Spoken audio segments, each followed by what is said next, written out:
40 years ago, we opened our doors with one mission in mind. We'll be right back with the top 10 songs of 1983. To sell quality American-made vehicles at a fair price.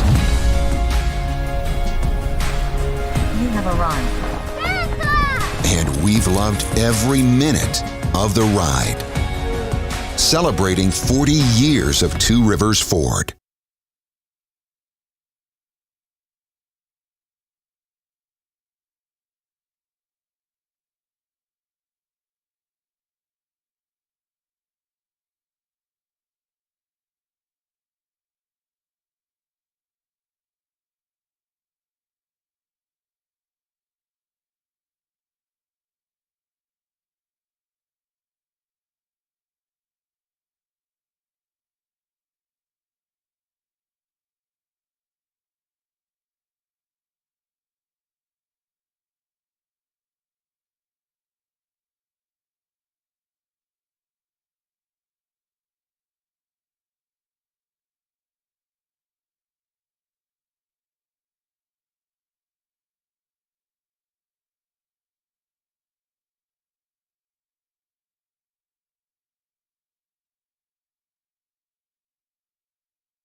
Good morning.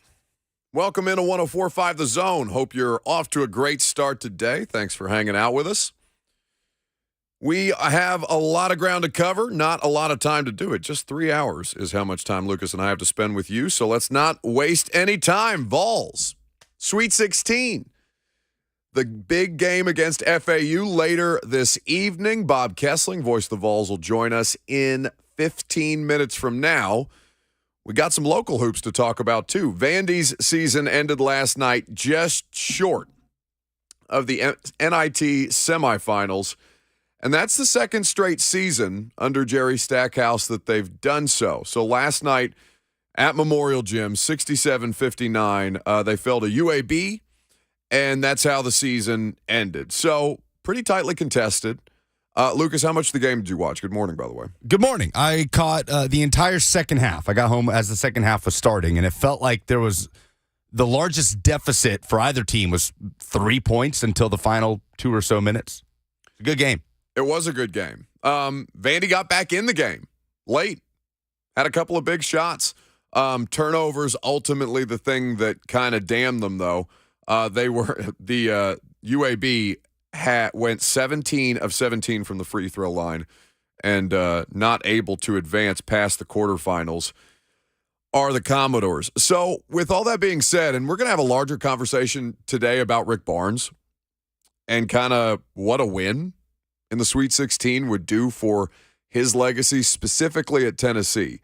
Not previous stops, everything that's happened since he's been in Knoxville, and how consistently good, particularly in the regular season, but now having a little more postseason success, how good the Vols have been under Rick Barnes. We're going to have a kind of a legacy conversation and do a little bit of that with Bob here in just a bit. But for Vandy and Jerry Stackhouse, this was an unexpected swing in their season where Jerry Stackhouse ultimately ends up winning co-SEC Coach of the Year after the way that the Commodores are able to rebound and falling short in the conference tournament, not making the NCAA tournament, being disappointed by it. And I think most people who looked around and saw the way that Vandy was playing down the stretch said, yeah, that should probably be an NCAA tournament team. And, snubs, whatever, however you want to consider it. Do we consider Vanderbilt basketball season a success under Jerry Stackhouse? Because I went from talking about should they be keeping this dude, I don't know, I would say 6 to 8 weeks in, and understanding that he had just very recently received a contract extension and that those details aren't made public because Vandy doesn't have to do that kind of stuff. So with all that being said, how Stackhouse and this team finished playing some form of postseason basketball, probably not the postseason basketball that they deserve to be playing in, no matter how that would have gone had they made the field. For them to consistently be able to kind of find their footing, particularly this season, I think it's a credit. I think it's a successful season for Vandy this year. Context is important when you think about success, right? It doesn't have to be NCAA tournament or bust. If you don't make it, it's a failure. If you do, it's a successful season. No, but you also don't want to downplay the significance of that. Like this is a basketball program with tradition. They should expect to be in the tournament. Right, and whose fan base has higher expectations of them than most Vanderbilt athletic programs do outside of baseball. They've had success in other sports, obviously, but like Vanderbilt basketball means something to people. And for it to kind of have fallen by the wayside, and certainly with a lack of care, I mean, the Bryce Drew thing was an abomination unto itself, but like Jerry Stackhouse, this can't be good enough. It has to be a sign of progress. Now, ultimately, their season ends the same way that it did last year. And this is not a small sample size of Vandy under Jerry Stackhouse at this point. Do we think there's evidence, though, that they're improving? I think so. I think is the thing that I'm looking for here. And recent history kind of can constitute what success is, no matter what the expectation of the program is as a whole. Like Tennessee football over the years. Tennessee football in the big picture, 8 wins, 9 wins with the, including the bowl game is not the goal, right? But in year 3 of Butch Jones, that was a success. 8-4 with a bowl win over Northwestern in the Outback Bowl was a success, especially considering what was coming down the pipe, and it was a step forward. 2016 was not a success because the expectation was much different. I don't know that the expectation for Vanderbilt was to finish with 11 wins in the SEC and 22 wins in the regular season and beat Kentucky at Rupp Arena and beat them in the tournament and beat Tennessee. That wasn't the expectation. So, yeah, I think it should be a success. Can you tell me the last time Vanderbilt finished with a winning record in league play? Just take a guess. I don't expect you to know off the top of your head, but just take a guess. I mean, is it okay? Can I ask a question for a hint? Yeah. Was it Kevin Stallings? No, it was year 1 of Bryce Drew. Year 1 of Bryce Drew. 2016-17 season. And they were in conference? In conference play, they had, 10 wins. Okay. So the last time Vanderbilt had 20 or more wins in a regular season was the 2014-15 season. That was under Kevin Stallings. Yeah. That was his second to last year. 22-15 is how Vandy ultimately finishes. And, it was uncharacteristic if you watched any of that game. Kind of what would you say has been Vanderbilt's identity in this late season stretch where they've kind of figured things out? I would say it's been that they've been playing coherent and cohesive offense. Like, that's been the kind of thing that I felt like defined them down the stretch. Now, that wasn't obviously the case last night against UAB. It was a bit of a struggle, as Lucas pointed out, tightly contested. But Vanderbilt felt like it was laboring more than we had seen them as of late. UAB is a good team, by the way. A well-coached team with Andy Kennedy. Oh, I didn't even realize Andy Kennedy's UAB's coach. When did he stop doing TV? How recent is that? I think he's on year 3 at UAB, something like that. Not important. Either way, I really do think it was a successful season for Vanderbilt. We don't talk about them nearly enough, and there's not a ton of reason to, but they earned every opportunity that they got at the end of the season the way that they were able to finish, and it was a shame to not see them in the NCAA tournament, full stop. Now, where Jerry Stackhouse goes from here, that continues to be the question, and how much of that, how much scrutiny is going to continue to be drawn on them, because I like that they have expectations. I like the idea of coming into next basketball season with the expectation that both Vanderbilt and Tennessee should be able to achieve some level of meaningful competitiveness that makes these games matter more, especially locally, man. Like, Memorial Gym is such a fun place when they've got something going. Memorial Magic, it's an actual thing. So, like, to see the way that it had tailed off a little bit, I didn't mean to interrupt your point, because it does matter the way that they were able to pull it together this season. But I want there to be the raised expectation for Vanderbilt basketball as a program to kind of look around and say, okay, but it's still the same finish as last year. Show me more. Oh, that should be the expectation next season, right? Make the tournament.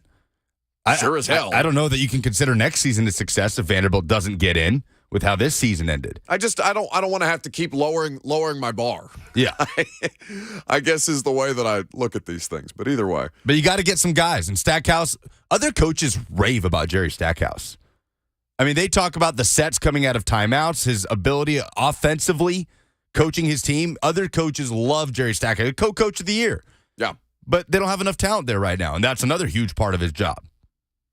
So we've got a lot of college basketball today and tomorrow. Obviously, the Sweet 16 getting ready to get underway. You've got FAU and Tennessee, Madison Square Garden tonight, 8 p.m. Central Time on TBS, and, of course, on the Vol Network is where you can hear that. Voice of the Vols, not Voice of the Bob. Voice of the Vob. Voice of the Vob. What's Mike Keith's acronym? The VOT? Yeah. The VOV? Ugh, I don't like that. I hate that we did it at the same time. We're spending entirely too much time around each other. But basketball, it's exciting. It's going to be electric. I hope it's going to be at least a little better offensively. Either way, voice of the Vols, Bob Kesling, will join us coming up next.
Please tell people what you just said in my ear.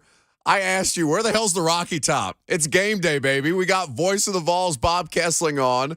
Vols are in the Sweet 16, Madison Square Garden. What did you just say to me in my ears? We're coming back. It's a little gauche. What does that even mean? I don't know what that means. I saw that word on a TV show the other day, and I like it. But life's been good. It's coming back to Joe Walsh. Life's been good for the Vols in the Sweet 16 for the second time in the Rick Barnes era. The vibes are good in New York. I'm so mad at you. Bob Kesling is here with us on 104.5 The Zone. Bob, I tried. He's trying to bring down the vibes just because he's lazy. I don't know what's happening back there. Do you know what gauche means?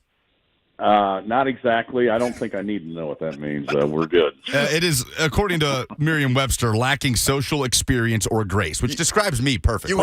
You have no idea what you're doing back there.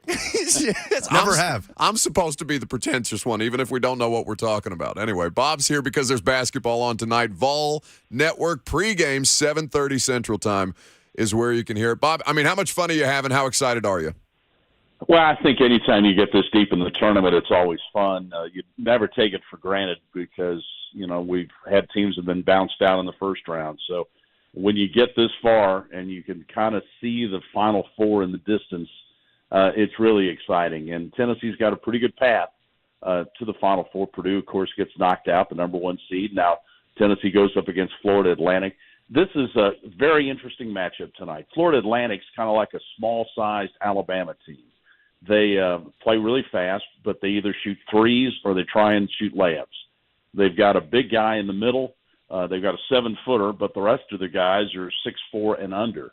So they play fast. They want to shoot a lot of threes. They've got 6 guys on their team that have shot over 100 3-pointers this year, and one is at 93. So that tells you they want to put up 3-point shots, and they want to play fast. And so what they'll try and do is get down the floor before Tennessee can set up its defense and hopefully get a shot off before Tennessee locks in on them. And Tennessee is going to have a really decided height advantage in this game. And so you would expect Tennessee to try and pound it inside to Plavsic and Olivier Combois and take advantage of that, and Julian Phillips take advantage of that size. So I think it's going to be a really interesting chess match tonight to see which team can get their offense going. The Florida Atlantic team would like to see it being a free-flowing game where their guys can run around and shoot. And Tennessee, like they did against Duke, like they're saying, they want to drag them into the mud and slow them down. So we'll see which one wins out tonight. Well, not lost on, I think, anybody at all. Bob Kesling, voice of the Vols, here with us on 104.5 The Zone. Tennessee and FAU tonight, right here on 104.5 The Zone, the Vol Network. With what you heard at the podium from the FAU coach about, watching Australian rules rugby, and then you had one of the players talking about, does Tennessee play a little dirty? And you got all the hand wringing. Like, Bob, it's like nobody's watched Tennessee all year long, and then we're shocked when they tried to come out and mug Duke that way. Well, it's like nobody's ever watched a Rick Barnes team. Right. I mean, that's the way Rick Barnes teams have played for 36 years. So he wants to be physical. He wants to be tough. The interesting thing that's when you go back to the Duke game, there were more fouls called on Duke than there were Tennessee in the game. Tennessee only had 11 fouls called on them in the game. Duke had 17. But, Tennessee just came out and they figured out how the officials were going to call the game, and that's how they played. And the more they could grab and push and be physical, the more they were going to do it. You kind of got the feeling early when Uroš Plavsic threw that elbow into Filipowski and sent him into the basket support, and they didn't call anything. I mean, they called a foul, but it wasn't flagrant. Then you knew they're going to let them play. And that's one thing, too. I talked to Coach Barnes about this yesterday on ball calls. These are officials that, most of the time when you get in conference play, you know which guys you've got, the officials. But you get in the tournament, and they kind of have different officials. You might have seen them in the holiday tournament or in a non-conference game, but you haven't seen them consistently. And so now you get in this game and you've got to figure out how they're going to call it. And Coach Barnes said it usually takes about, till the first media timeout to see if they're going to be tight or if they're going to let you play. And but you have to make those adjustments, and that's also kind of the beauty of this tournament, the different matchups you get and teams you haven't seen and how you adjust to their style of play. The way that this team has kind of come together, Bob, I don't know if we've talked to you since Zakai Ziegler tore his ACL. I know it's been a little while. since we've had you on, at least. The way that the team has kind of come together in the absence of him, making it to the second weekend this way. And again, the offensive struggles that they've had, we understand them, but still trying to gut out these wins and doing well to do so. What have you kind of made of that from your perspective? Well, I think there was a time where they did have to make the adjustment to Zakai being out. I mean, Zakai brings so much energy to the team, and he's also a guy that can really guard the ball and put pressure on the other team. And so that's one element that Tennessee lost. So you got to find somebody else to do that. And luckily they have Jemai Mashak, who is a guy that can also do a lot of the things that Ziegler did in terms of pressuring the ball, making sure you can't penetrate. And then Santiago Vescovi, I don't think he gets enough credit for his defense, his long arms, and how hard he has worked on being a good defender. And those two guys basically shut off the driving lane for Duke and never because they switch everything out front. So you're never able to get down the lane very often and run your offense. And so I think Mashak and Vescovi have really stepped up since the loss of Ziegler defensively. And I think the whole team has, actually. They were a good defensive team. When Zakai was there, I think they're a little bit even better because I think they're even playing harder, if that's possible, on defense with the loss of Ziegler. And everybody knows they got to pick up that slack, and that was kind of the wake-up call for everybody because I think they're all playing tremendous defense. And their help side defense is so good, and the way Adu protects the rim and blocks shots, and their help side defense is as good as any defensive team I've seen at Tennessee for sure, and maybe around the country, because nothing's easy. I mean, you do not get very many easy looks, and if you're driving to the basket, you do it at your own risk. Bob Kesling here with us on 104.5 The Zone. He'll be on the call tonight. Of course, Tennessee taking on Florida Atlantic in the Sweet 16, 7:30 pregame here on 104.5 The Zone is when the Vol Network coverage gets started. Bob, with a win tonight, I mean, Rick Barnes puts himself into a particular place in Tennessee basketball history with the amount of success that he's been able to have with this program. You have better historical context than Lucas and I, even though Lucas probably could name damn near every Tennessee basketball result in his entire lifetime. Kind of where would this put Rick Barnes if they're able to get it done tonight in a big spot? Well, Tennessee has only been to the Elite Eight once in the history of the program. So if Rick Barnes and the team wins tonight, that puts them in a very special class among Tennessee basketball teams. If they would then win in the Elite Eight, they'd become the first Tennessee team ever to go to the Final Four. So you're talking about making some history with this basketball team. And I think when the season began, I think everybody thought this team could make a run in the NCAA tournament. And now you're in it, and now there's a pretty clear path to get there. So, Coach Barnes is only in his 36 years or previous 35 years has only taken one team to the Final Four, and that was when he was at Texas. So this would be a milestone for him as well. So anytime getting to the Final Four, it's just so hard to do that you got to try and take advantage of those opportunities because you don't get many of them. You don't get many chances to get there, and this is maybe Tennessee's best chance in years to make it to the Final Four. So that's not lost on these players, and it's not lost certainly on Coach Barnes. And when he took the job at Tennessee, one of his goals was to rebuild the program and get it back among the elite in the country. He's certainly done that, but getting this far, you want to take those extra steps and get to the Elite Eight and on to the Final Four, and that would be something that a Tennessee team has never done. Bob, I mean, obviously you're working very hard this time of year, but with all the incredible results that take place in the NCAA tournament, has there been any that you've been able to enjoy? How like any of the upsets? Have you seen anything that's kind of surprised you or shocked you about the way that this tournament has played out? Well, I think the Fairleigh Dickinson story, because they're right up here, just up the road from where we are in New York. That's one of the great stories. I mean, anytime you have a 16 knocking off a 1, but the fact they had to win a game in Dayton, they have a chance to do that. And then the thing is that Fairleigh Dickinson doesn't even have a pep band. So they borrowed the University of Dayton pep band when they were playing, because Dayton turned down an opportunity to go to the NIT, so their pep band was available. So they played the games in Dayton, the first 4 for Farley Dickinson. Then they just went down the road to Columbus and played for him in Columbus. They wore Dayton hats and Farley Dickinson T-shirts. I love that. And they were playing for him. And they played with them in both games in Columbus. And we're going to come up here if Farley Dickinson beat Florida Atlantic. So I thought that's really a great story. But I think the how Purdue lost, that was amazing. And I was really surprised Arizona lost. Anytime a number 1 seed goes down before the Sweet 16, it's kind of a shock. But the way those teams lost, it was pretty amazing. One of the upsets, just since we have a play-by-play professional around here, and Lucas and I are, lacking professionalism just generally. Did you see the Kevin Harlan call the video that they put out after he called the Furman upset? Yes, I did. I want to play it for the audience if you don't mind, and then I want to get Bob Kesling's professional assessment if that's okay with you. Okay, sure. Let's hear it. Guards out there along with Cedric are their best free throw shooter. Clark in a straight checker.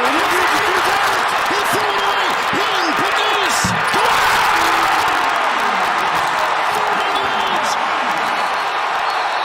Timeout, Virginia.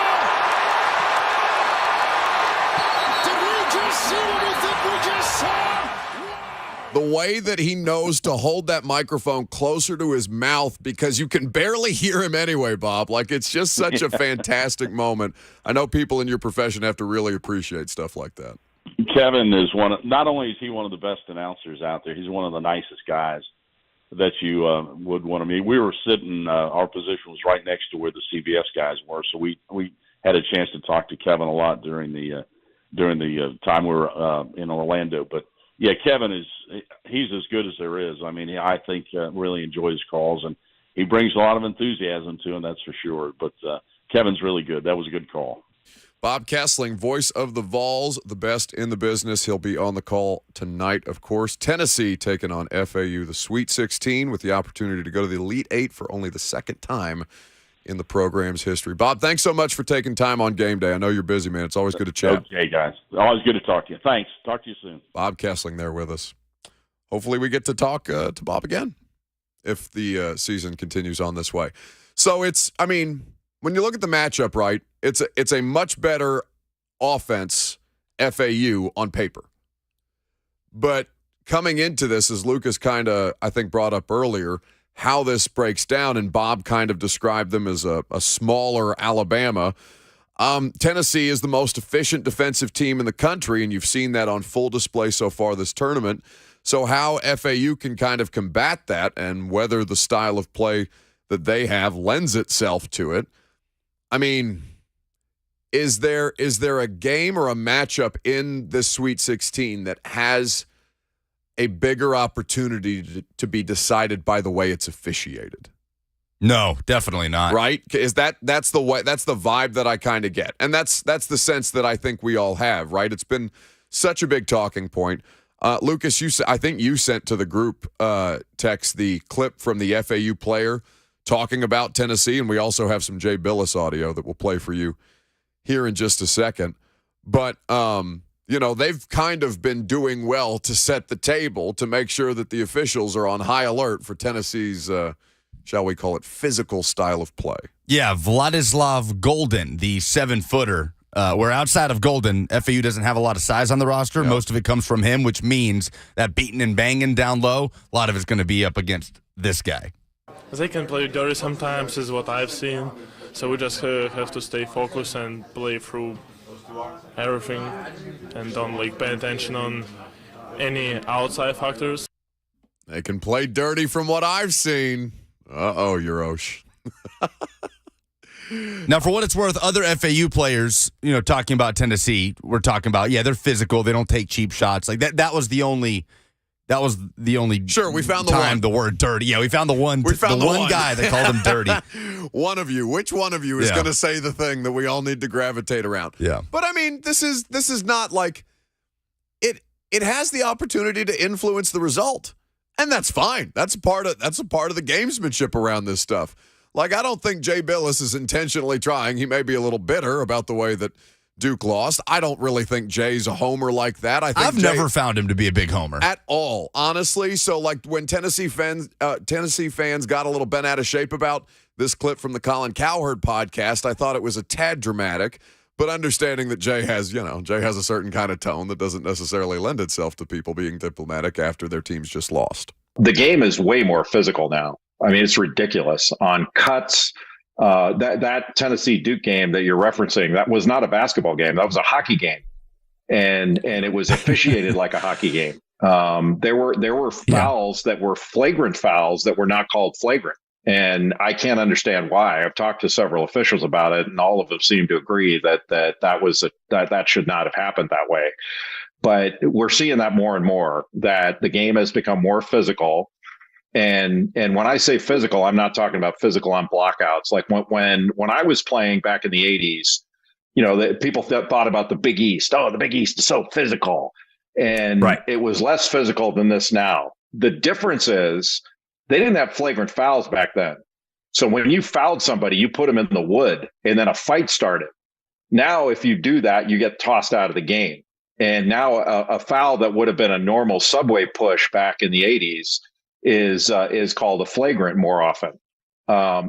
We've cleaned a lot of that stuff up, but the general contact now on drives, on screening, on cuts is way more than it used to be. Those would have been fouls in a heartbeat back in the 80s and 90s, and now they're called incidental contact.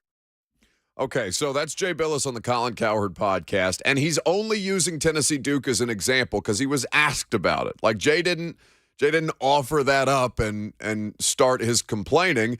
And honestly, I don't think they're complaints. I think what he's just dissected there is accurate. Like those should have been. Those are probably.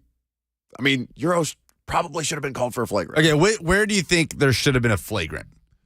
When he elbowed the player into the Filipowski. Yes, I think that's probably a flagrant under most circumstances. Do you not think under most circumstances that's called a flagrant? I guess, yeah, that's the only example from that game that I think you could make an argument. I think the foul where he very aggressively boxed out Filipowski, I don't think is a flagrant. I mean, I think it's a foul. It's absolutely should have been called a foul. It's a foul. Like Filipowski sold it and flopped, but It's a foul. It doesn't matter. Like it's a foul.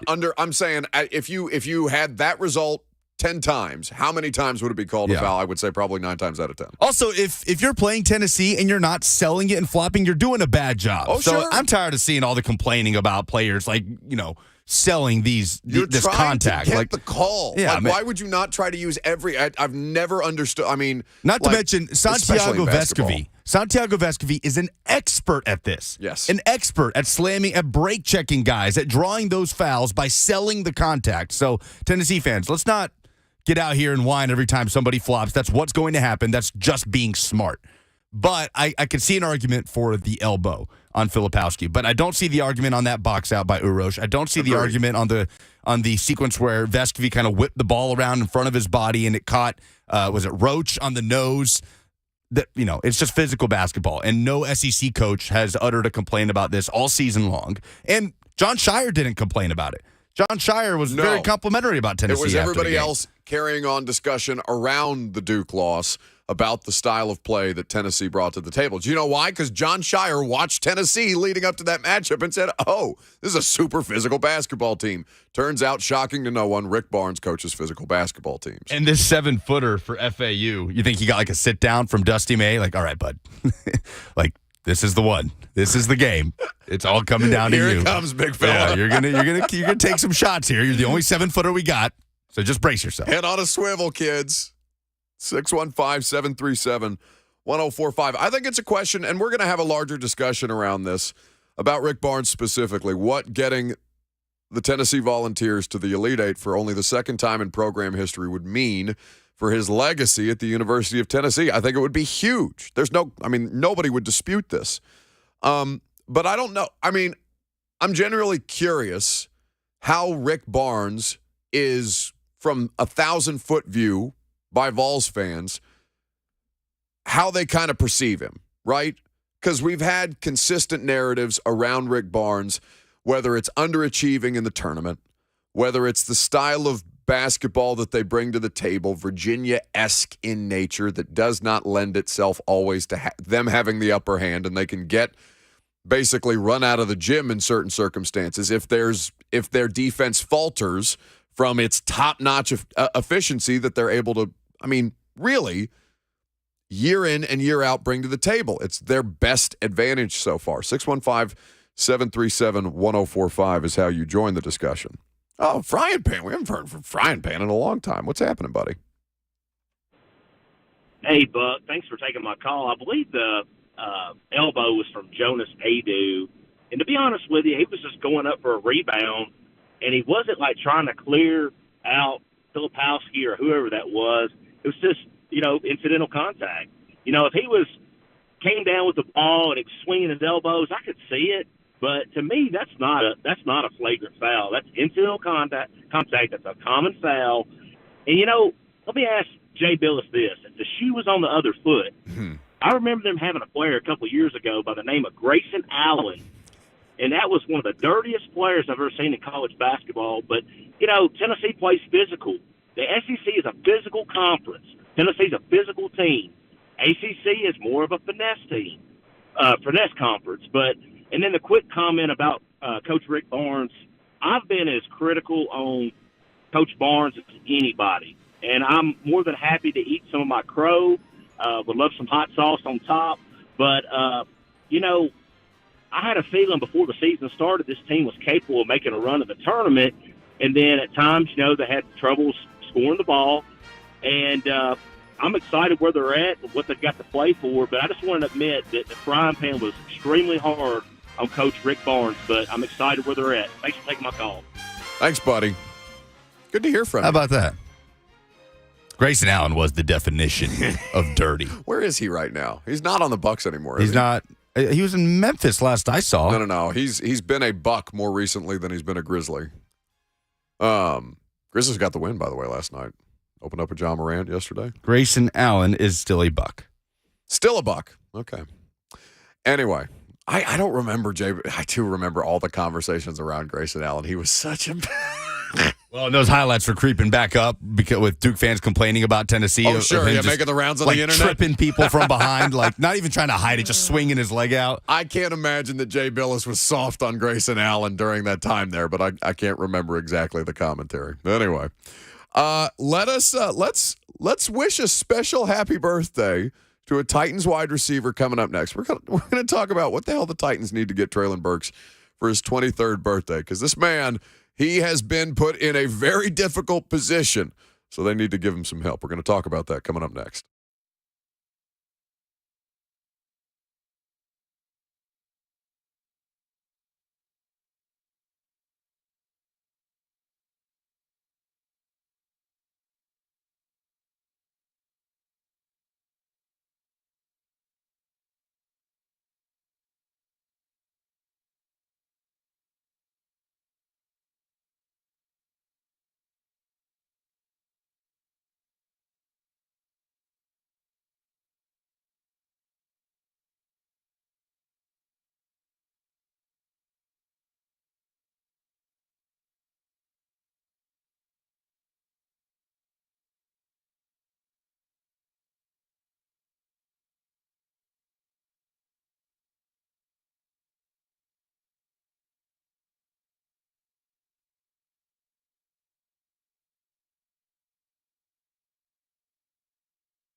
So we interrupt your Sweet 16 coverage just for a brief moment.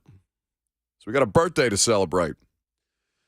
Go ahead and give it to me, Lucas. A very happy 23rd birthday to Titans wide receiver Treylon Burks. Happy birthday to him. I don't care. Good luck. What do you want to get him for his birthday? What should the Titans get Treylon Burks for his 23rd birthday? I have a variety of different suggestions. People have already, before we even asked this question, people in the Zone TV chat have started to participate. You can as well by phone if you would like. 615-737-1045. TUD on YouTube says, my B-Day present for Treylon is an inhaler and allergy medicine. Happy birthday. Now, that seems a bit unfair. At what point did we stop talking about the inhaler? Do you know that took up an entire summer of our coverage? That damn inhaler with that wide receiver. Do not sit here and complain to me about having to talk about inhaler when you're the one that chose to read that comment. Well, yeah, because it's the only one that offered birthday present submissions before we asked for them. Just saying. It was there for me. You do this.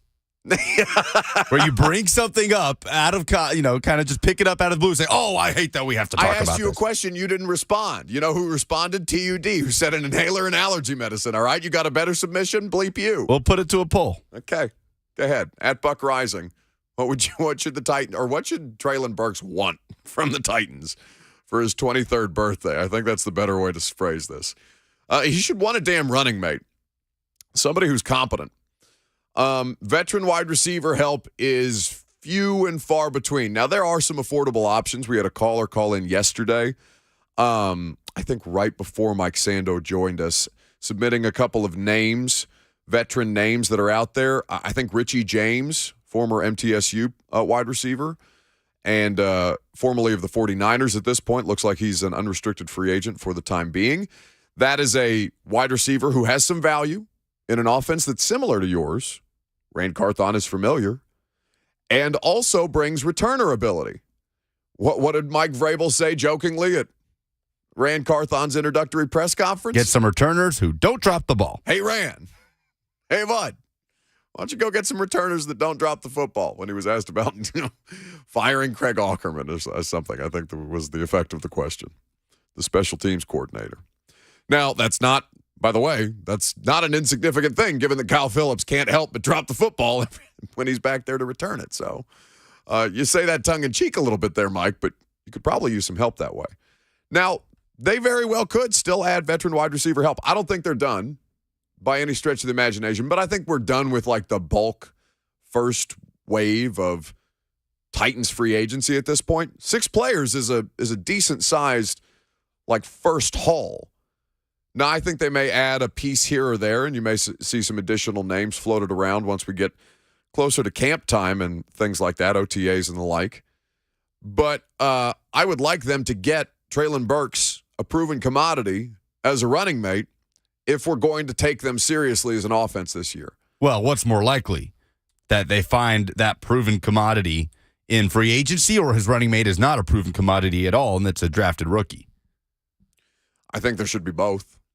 Like sure, both things certainly. Can be so, but I'm not taking both of those answers. But at this point, it feels like Treylon Burks is wide receiver 1 for the Titans in 2023. Hey, you want to get him a rookie? I'm getting him a vet. What are you? This is my birthday present. Back off. I'm asking you what's more likely. I understand. Because proven commodities are far and few between at this point. No, I get that. And by the way, like people would say, well, why aren't the Titans trading for Elijah Moore? Because apparently he was available from the Jets. And I don't know what's going to happen with Corey Davis now in New York, but that everything seems kind of up in the air because Alan Lazard and Corey Davis would seem to me to be a bit of a redundancy. Now, with Elijah Moore, like Elijah Moore's not a proven commodity. I thought that was going to be a good wide receiver coming out of Ole Miss. There's a lot of talk about. I mean, he was being mocked to the Titans a lot in that draft. He made a lot of sense. Remember A.J. Brown publicly lobbying for him? Understandably so. They were close. I think they still are. But I'm talking about something I know can be there, down in, down out, that can be trusted by a quarterback and a coaching staff. And to me, right now, that's not Elijah Moore. Because he was not a happy camper. Did they draft him in the same draft as Zach Wilson? Was he a second-round pick to Zach Wilson's first? Jets might have had multiple They first-round might have picks had in that multiple draft. firsts. I can't remember. They've been bad for a very long time. But I want to say that Elijah Moore and Zach Wilson came in the same draft. He was the second-round pick. He was he was the third pick the second pick in the second round. So, but the same draft. Same draft. So I'm sure the Jets looked at that and said, okay, we got a quarterback, we got a wide receiver. This is going to work. Yeah. And by the way, I think Elijah Moore, traits-wise, is a more complete wide receiver than Mecole Hardman is. So they've just shipped off Moore to the Browns to pair him with Amari Cooper. That seems interesting. And they have signed Mecole Hardman to a one-year reported $6 million deal. And again, people I think would look around and say, and we're going to talk a little bit about this in just a second, but what the hell? What was the phrasing you just used? An experienced, a veteran guy that you know will be there down in and down out? Yeah, it's not Mecole Hardman either. And can you find any of those guys on this list of free agents? Why don't we talk about that coming up next?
It is 11:01. Good morning from the Superbook.com sports desk. I'm Lucas Panzica. Vanderbilt's season ended in the NIT quarterfinals on Wednesday, falling 67-59 to UAB. Ezra Mannion and Jordan Wright led with 15 points apiece, but year 4 of the Jerry Stackhouse era ends with a record of 22-15.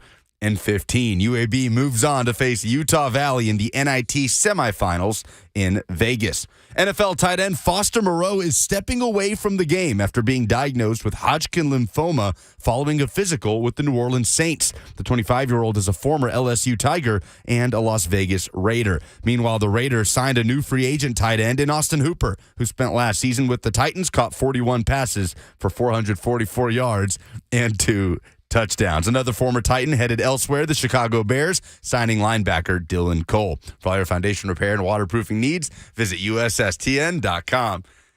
Breaking news at once in your home for the Titans and Vols. This is 104.5 The Zone.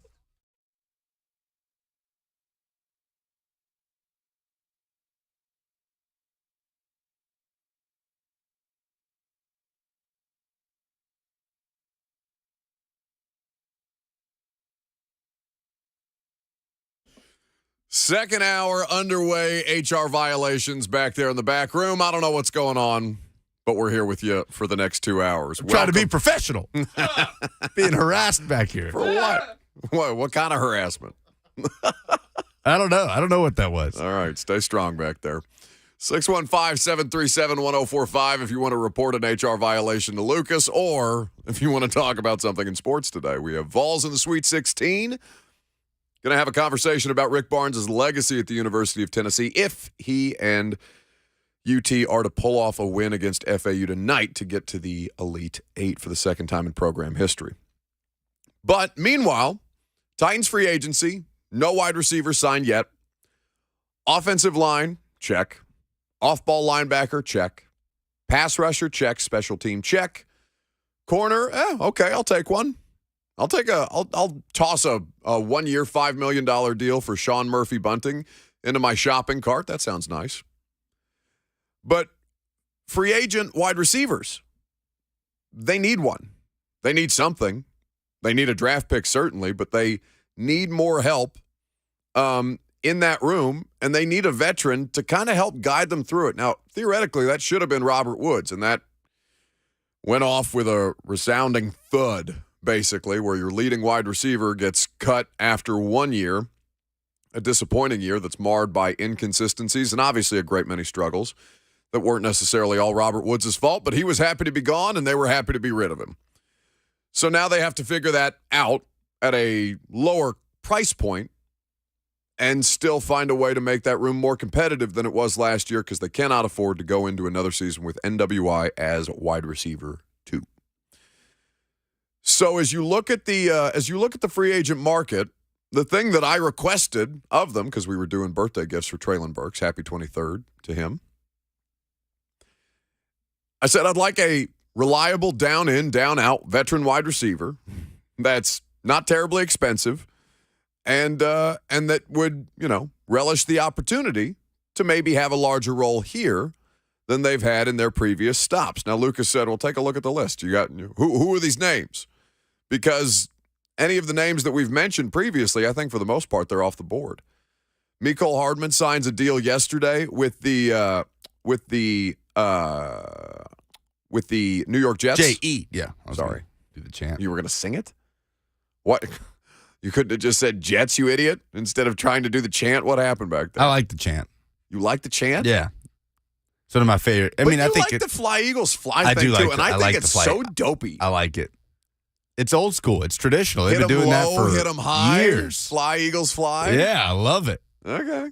Jets, Jets. But it doesn't mean anything. It's just a bunch of words and a Super Bowl winning quarterback. I from the know. 60s. That's why we love these things. Like most fight songs in college football don't mean anything. Like fly down the field, ever to conquer, ever to yield. Like they're cheesy. It's okay. I had this realization the other day. I think it was during the World Baseball Classic because I'm listening to all the the Cuban fans with all the chants and songs that are going on during the World Baseball Classic. The Japanese fans are going crazy every time they hit a run.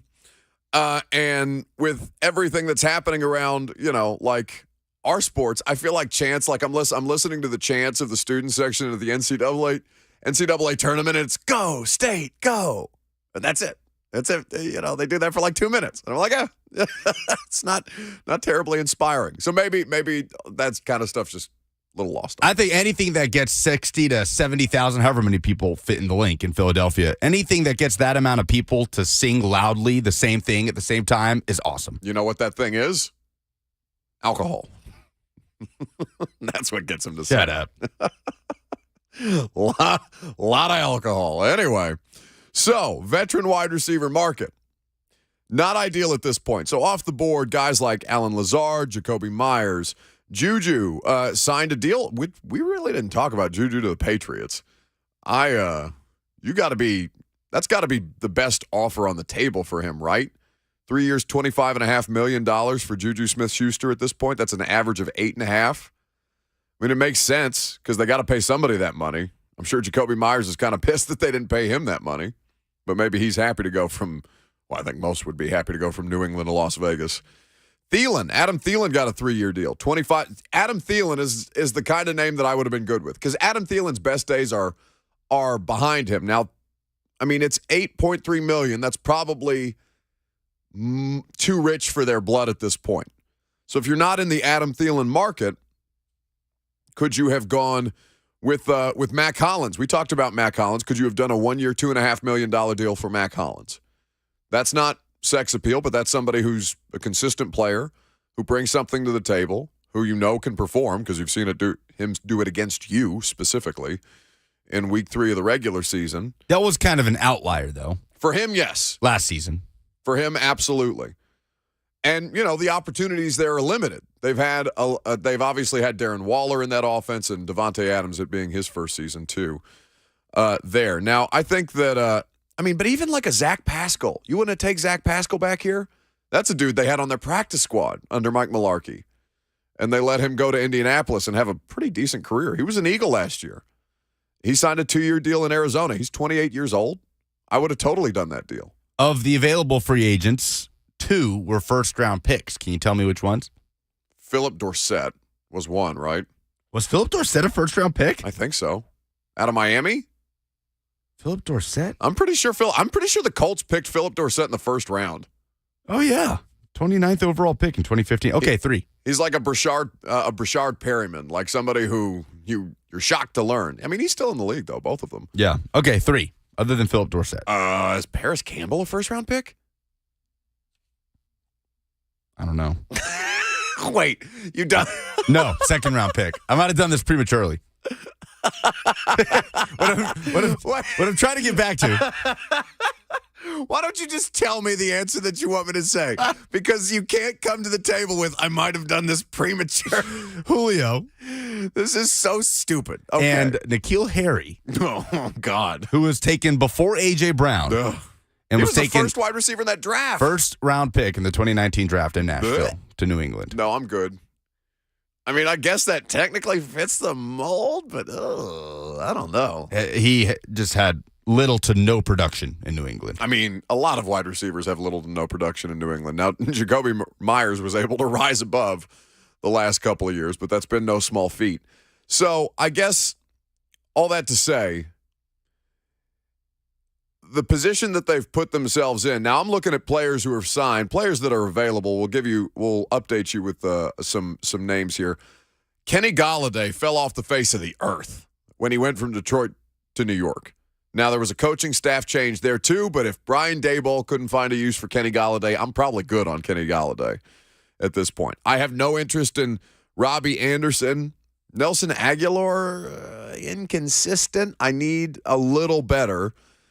DJ Chark is the one that makes the most sense, but I bet he's out of their price range. What about a guy like Demarcus Robinson? I don't hate that.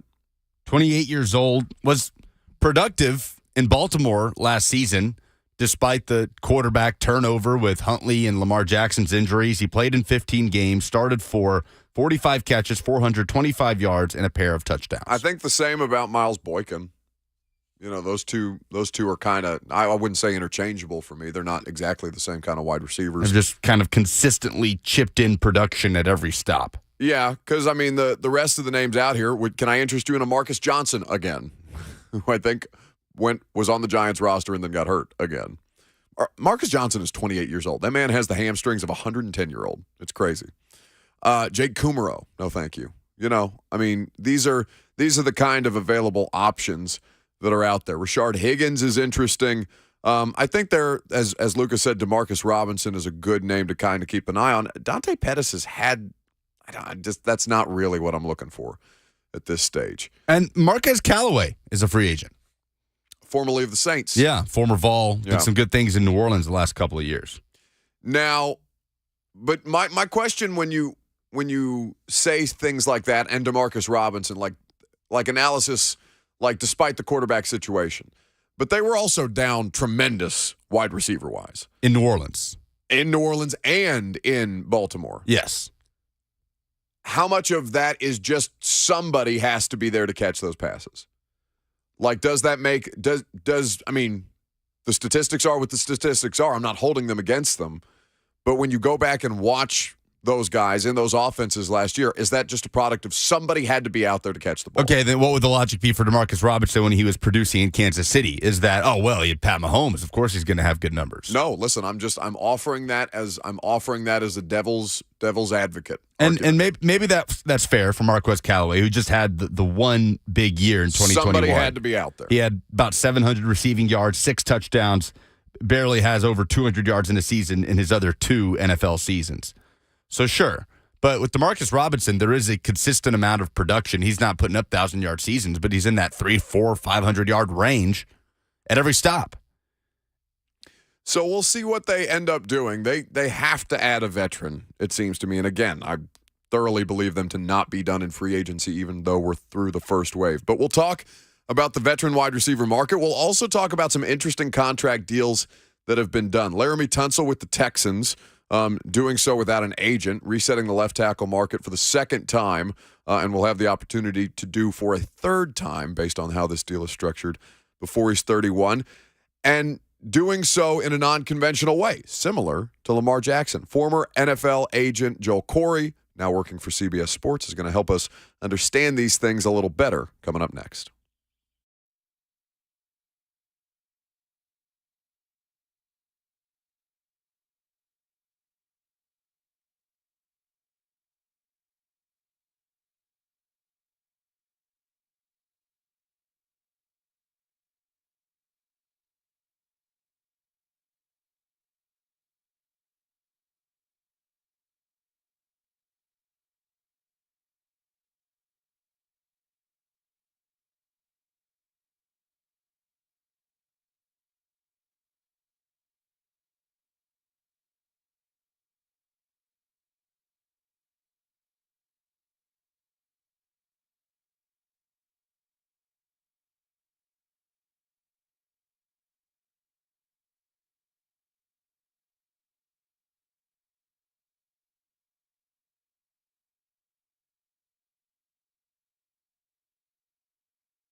Joel Corry of CBS Sports, former NFL agent. Always a pleasure to have him on. He joins us now on 104.5 The Zone. Always good to check out the agent's take at cbssports.com. His latest up about an hour ago. His observations from the first wave of this NFL offseason and free agency. Joel, pleasure to have you back. What were kind of some of those observations as you see the market start to play out at a couple different positions? Well, it was good to be an offensive lineman. Yeah. Because we had Laramie Tunsil reset the offensive tackle market, and also Chris Lindstrom got an extension from the Falcons, which made him the highest paid guard. Definitely didn't want to be a running back. Second-tier running backs last year was set by Leonard Fournette and James Conner at $7 million per year. Nobody's gotten there. Very soft receiver market this year.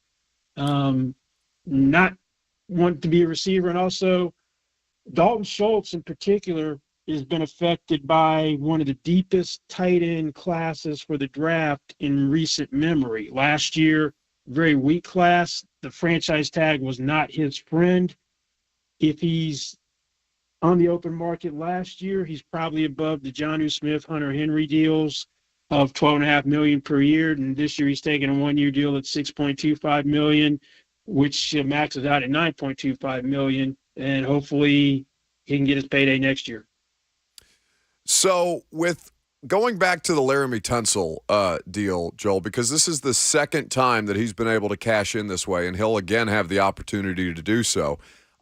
He is one of these players that gets reported as doing these contracts without having an agent. And when you hear that as somebody who has been operating in these spaces, I need somebody besides me who has actually worked in this world, Joel, to tell people that just because a player like Laramie Tunsil or Lamar Jackson or Roquan Smith doesn't have a quote-unquote agent does not mean that they do not have some kind of representation helping them through this process.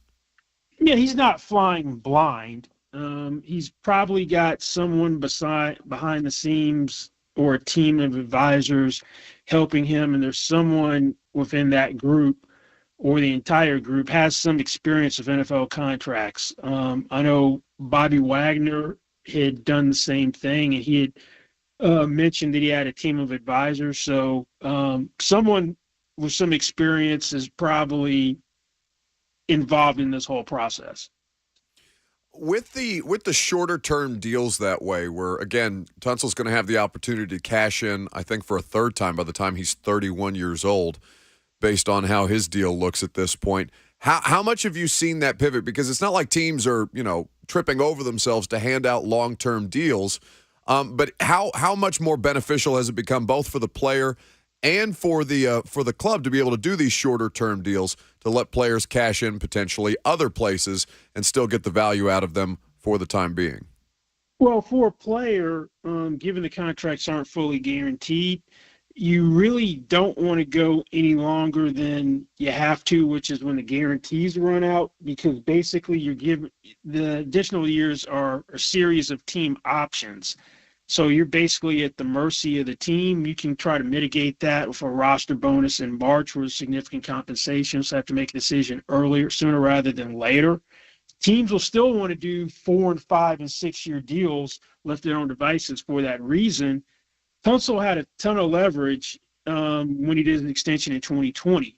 A mistake that a lot of teams make, and Russell Wilson is the exception, that when you give up significant draft capital for someone and you don't get a deal done at that time, you basically give him the hammer.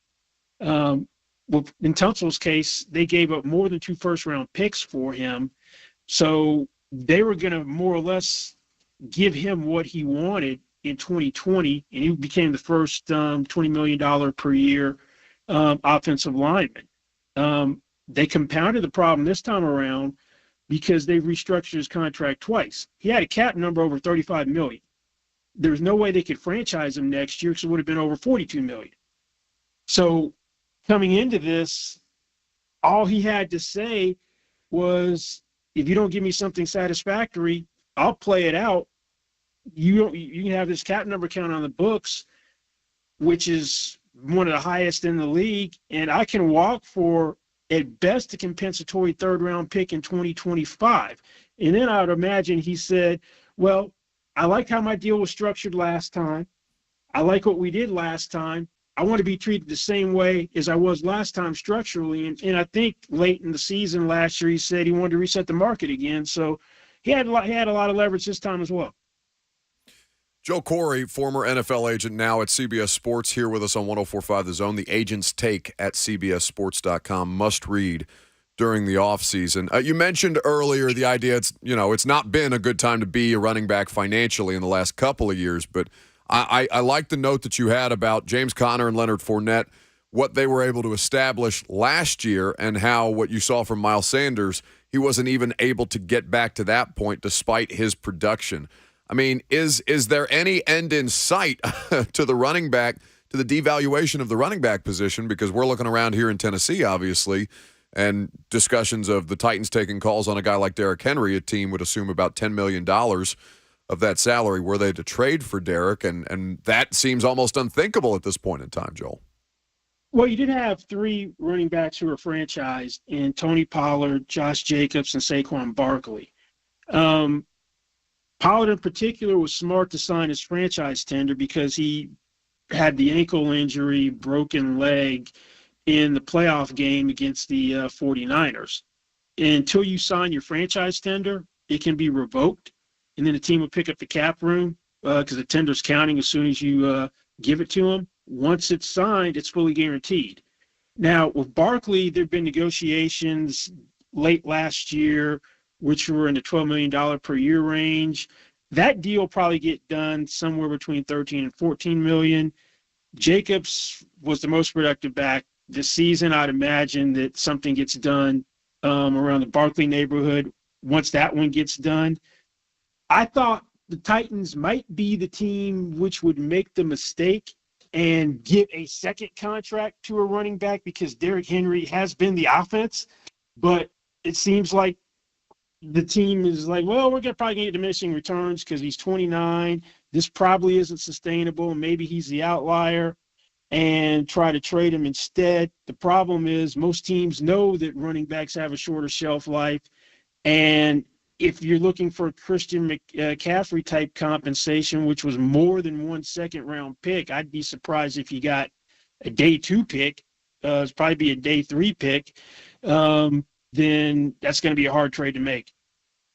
I mean, just given, as you said, how much of the offense he is, I don't know that they would be willing to make that move for anything more than a day 3 pick at this point. And even something like a 3rd-round pick sounds like it might be a bit of a reach, given Derrick's financial situation, his age, the amount of tread, and teams, as you said, looking at him maybe as an outlier, but you never quite know when the wheels are going to fall off, no matter how impressive an athlete is at this point. Has there been a contract that surprised you, I guess, Joel, whether it's player based on production, whether it's team and their spending habits, something that may have been an outlier this offseason that you haven't seen in years, and maybe not that you haven't seen in years past, you've been doing this for a long time, but something that caught your attention that you didn't expect? Not necessarily an outlier, but what the Chiefs did at offensive tackle. They put a franchise tag on Orlando Brown Jr. last year. He played it out. They gave him a ridiculously backloaded offer, which would have made him the highest paid tackle, and it was 6 years, which is too long. Didn't franchise him again, then gave his money to Juwan Taylor, who played right tackle in Jacksonville, hasn't been a left tackle in NFL, gave him $20 million per year on a 4-year deal.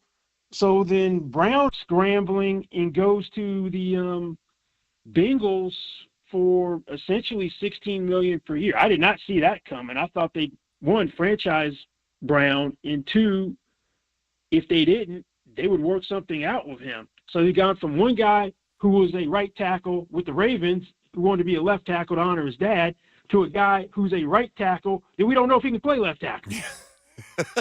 That was a bit perplexing, I think, both from the financials and from a football standpoint. I think a lot of people in the NFL asking that question. Have you been surprised, though, by the lack of interest just generally for Lamar Jackson, or did the Ravens make the correct decision in non-exclusive franchise tagging him because this is where they thought things might lead? Yeah, it's a calculated risk. I probably would have erred on the side of caution and gone with the exclusive tag, even though the number's much different. It'd be about $13 million difference. This tag's 32.4. That one would be slightly over 45. The thing is, you're not going to have a lot of teams are going to feel, well, the Ravens are going to match it anyway, so why bother? I'm not going to do their dirty work or help them get a deal done. If I'm Lamar, I give up on the 5-year fully guaranteed Deshaun Watson idea. If I'm going to try to get a fully guaranteed contract, I pivot to what Kirk Cousins did.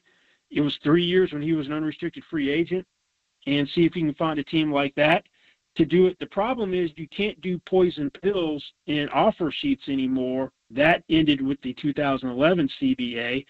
So you'd have to front load a contract, and the Ravens already have 32.4 counting on the cap for Lamar. So outside of fully guaranteeing something extremely long, which may deter them, the offer would probably get matched anyway. I don't really see the team. Maybe it'll be Indy if they don't like any of the quarterbacks. I thought the one team which might do it would be Daniel Snyder, since he's selling his team, and his last one big FU to the NFL would be giving a fully guaranteed contract to Lamar Jackson. But that's not happening. I want that so badly just for comedy's sake, but yeah, the likelihood we will see. So you mentioned in your column, your latest column, the Agents Take, Joel Corry here with us at Corry Joel is where you can follow him on Twitter. The interior defensive lineman getting paydays. What's the leverage like for a guy like Jeff Simmons at this point, who is under contract right now, but is seeing a couple of these deals go around him? Quinnen Williams still out there trying to get a contract situation resolved with the New York Jets. What's that circumstance look like for Simmons' side and his representation at this point? Well, patience is his best friend. Now, that market has potential to do to some degree what receiver did last year. It's not going to go as crazy as receiver did last year with that market just exploding. But yet Aaron Donald majorly reset the interior lineman market last year. He was at $22 million per year, then signs for $31.7 to make him the highest paid non-quarterback. He's 50% more than anyone else when the offseason started. Now, Deron Payne got to 22.5. To me, that's Simmons' floor. He's better than Deron Payne, who was given a franchise tag. I'm waiting until some of these other guys get done, unless I can get whatever my deal is, whatever Simmons would want. I'd want a minimum of $25 million per year. I know Dexter Lawrence is probably going to come in above Deron Payne because he has the same agent. Chris Jones said he wants all these young guys like Quinnen Williams, who said he wanted a deal before off-season workouts would start in the middle of April. If I'm Jeffrey Simmons, I kind of let him get done and hope he doesn't do anything stupid. I know Lawrence isn't, and Chris Jones was the best interior guy. He's got a $28 million cap number, already on a $20 million a year deal. He's probably going to get in the high 20s. A rising tide lifts all boats. So patience is Simmons' best friend. Maybe Rand Carthon wants to make a splash, get something done as the first big deal as a GM. And if there's any sense of urgency on the Titans' part, then the agent may be able to exploit that. He's Joe Corry. His insight and analysis, always fantastic. You can get more of it at cbssports.com. The Agent's Take is the name of the column. Joel, always great to have you on, buddy. Thanks for taking some time. Anytime. Thanks for having me. Joe Corry with us there on 104.5 The Zone. Patience is his best friend. That's what he says of Jeff Simmons and the contract leverage that he has over the Titans right now. The Quinnen Williams deal and what that may look like, the floor for Jeff Simmons being $25 million a year, at least that's where Joel would set it out. This is the thing that's kind of looming over every other offseason transaction that they make, and how committed they are to winning right now, and how much Jeff is going to be a part of that moving forward, even though it's a new administration with largely a lot of the same pieces, at least pre-draft, still in place from the front office that brought him in here. I have no idea what they're going to end up doing. I mean, I know they've talked to Jeff and made him feel like he is being prioritized. That was the nature of the quotes that he was giving to Jimmy Wyatt at the Pro Bowl But right now, it benefits Jeff none to get a deal done sooner rather than later, which, of course, is the thing that kind of leaves Titans fans clutching their chest and feeling kind of tight until such time as a deal gets done. 615-737-1045 is how you react to that. Do you think the Titans will cave and give Jeff Simmons a splash deal, or do you think that it is going to play out down the stretch this way? I need to figure out exactly what the timeline looks like for them to get an extension done versus them letting him getting to the point where they have to let him become an unrestricted free agent, because obviously that is in certainly not the club's best interest.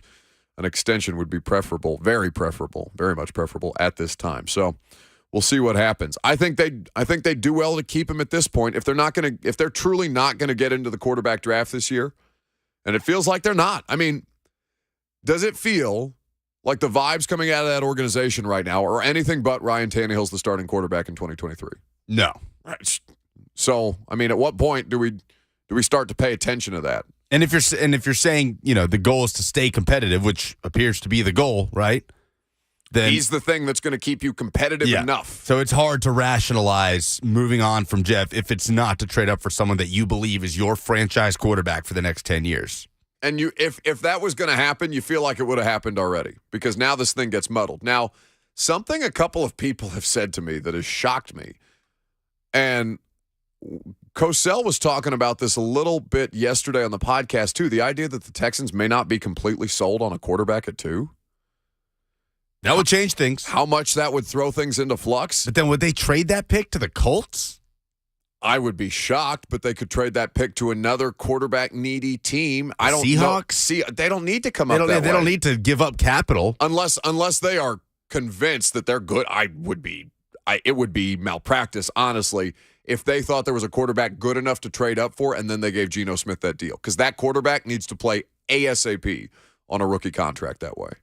I would disagree if you're talking about a Will Levis or Anthony Richardson. But I'm not. I'm talking about them trading. We're talking about 2. Yeah. Unless they're going up to 2 to get Levis or Richardson, which would, I mean, we've talked about Richardson or heard things about Richardson that way. But how much of nobody has any idea how the draft's going to play out until the draft starts. We preface all draft conversations, all draft movement conversations with that first and foremost. Yeah, you don't know who teams are falling in love with, and they might have a plan for that particular player. They may be obsessed with the upside of Anthony Richardson, and the Carolina Panthers at one say, we have Andy Dalton to be the starter for a couple of years. Sure. I just have no clue. Those comments, plural, made to me, and apparently other people, about the Texans not necessarily being totally committed to a quarterback at 2, that kind of hit me in the face like, oh, what the hell? Because think about Zach Wilson, for example. How long did we know that the Jets were going to take a damn quarterback at 2? How long did we know the Jets were going to take that quarterback at 2? I think the conversation was Justin Fields was QB2 for majority of the lead up to that draft. But it was not about how they were viewed by draft analysts and pundits. That we knew that the Jets were going to take Zach Wilson after Trevor Lawrence almost exclusively before we knew where any of the other quarterbacks were going to go. Like, you mean directly before the draft? No, I'm talking about in the months leading up to the draft, the reporting around the Jets was Zach Wilson is the guy that they're going to take. During the fall of 2020, that would have been 2020, 2021 draft. Sounds right. So during the fall of 2020, Zach Wilson was not thought of as QB2 in that draft. Again, not by people doing the analysis, but the reporting around the Jets was that Zach Wilson was the player that they're going to take. I think in the weeks leading up to it, but I don't think that started to come around until his pro day and the combine. And I think you're misremembering. I really do. Now, I mean, there's still about a month between pro days and the and the actual draft itself. So, I mean, it was the pro day might have been the thing that tipped it off, because you had people on the call of the pro day talking about Aaron Rodgers type throws and arms and things like that. But the point is, it's hard to sell this isn't a tank if you move on for Jeffrey Simmons and it's not to get your quarterback of the future. Yeah, no, there's no way that they can come out of this looking clean as an organization if they don't get the Jeff deal done. It'll be same old, same old. That will be the narrative. Oh yeah, it's the Titans. They don't pay big time players. You lose people immediately. Yeah. immediately. Any momentum that you're trying to build heading into 2023 and that season and however that's going to look, no matter what draft picks you end up picking up, if they're not a quarterback, you lose any and all momentum if Jeff doesn't get paid. And you know who knows that? Jeff. Let's get into an NIL deal, a player that there's been much discussion around in the world of college football and the recruiting cycle. Jalen Rashada finally gets an NIL deal, and, a little different than the one that Florida couldn't cash the checks on.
So if you have been listening to the show for a little while through the NIL adventures, shall we call them, you know well the story around Jaden Rashada, who's the Arizona State quarterback, and his former commitment to the University of Florida. So he had a national letter of intent with Florida. He was released from that in January.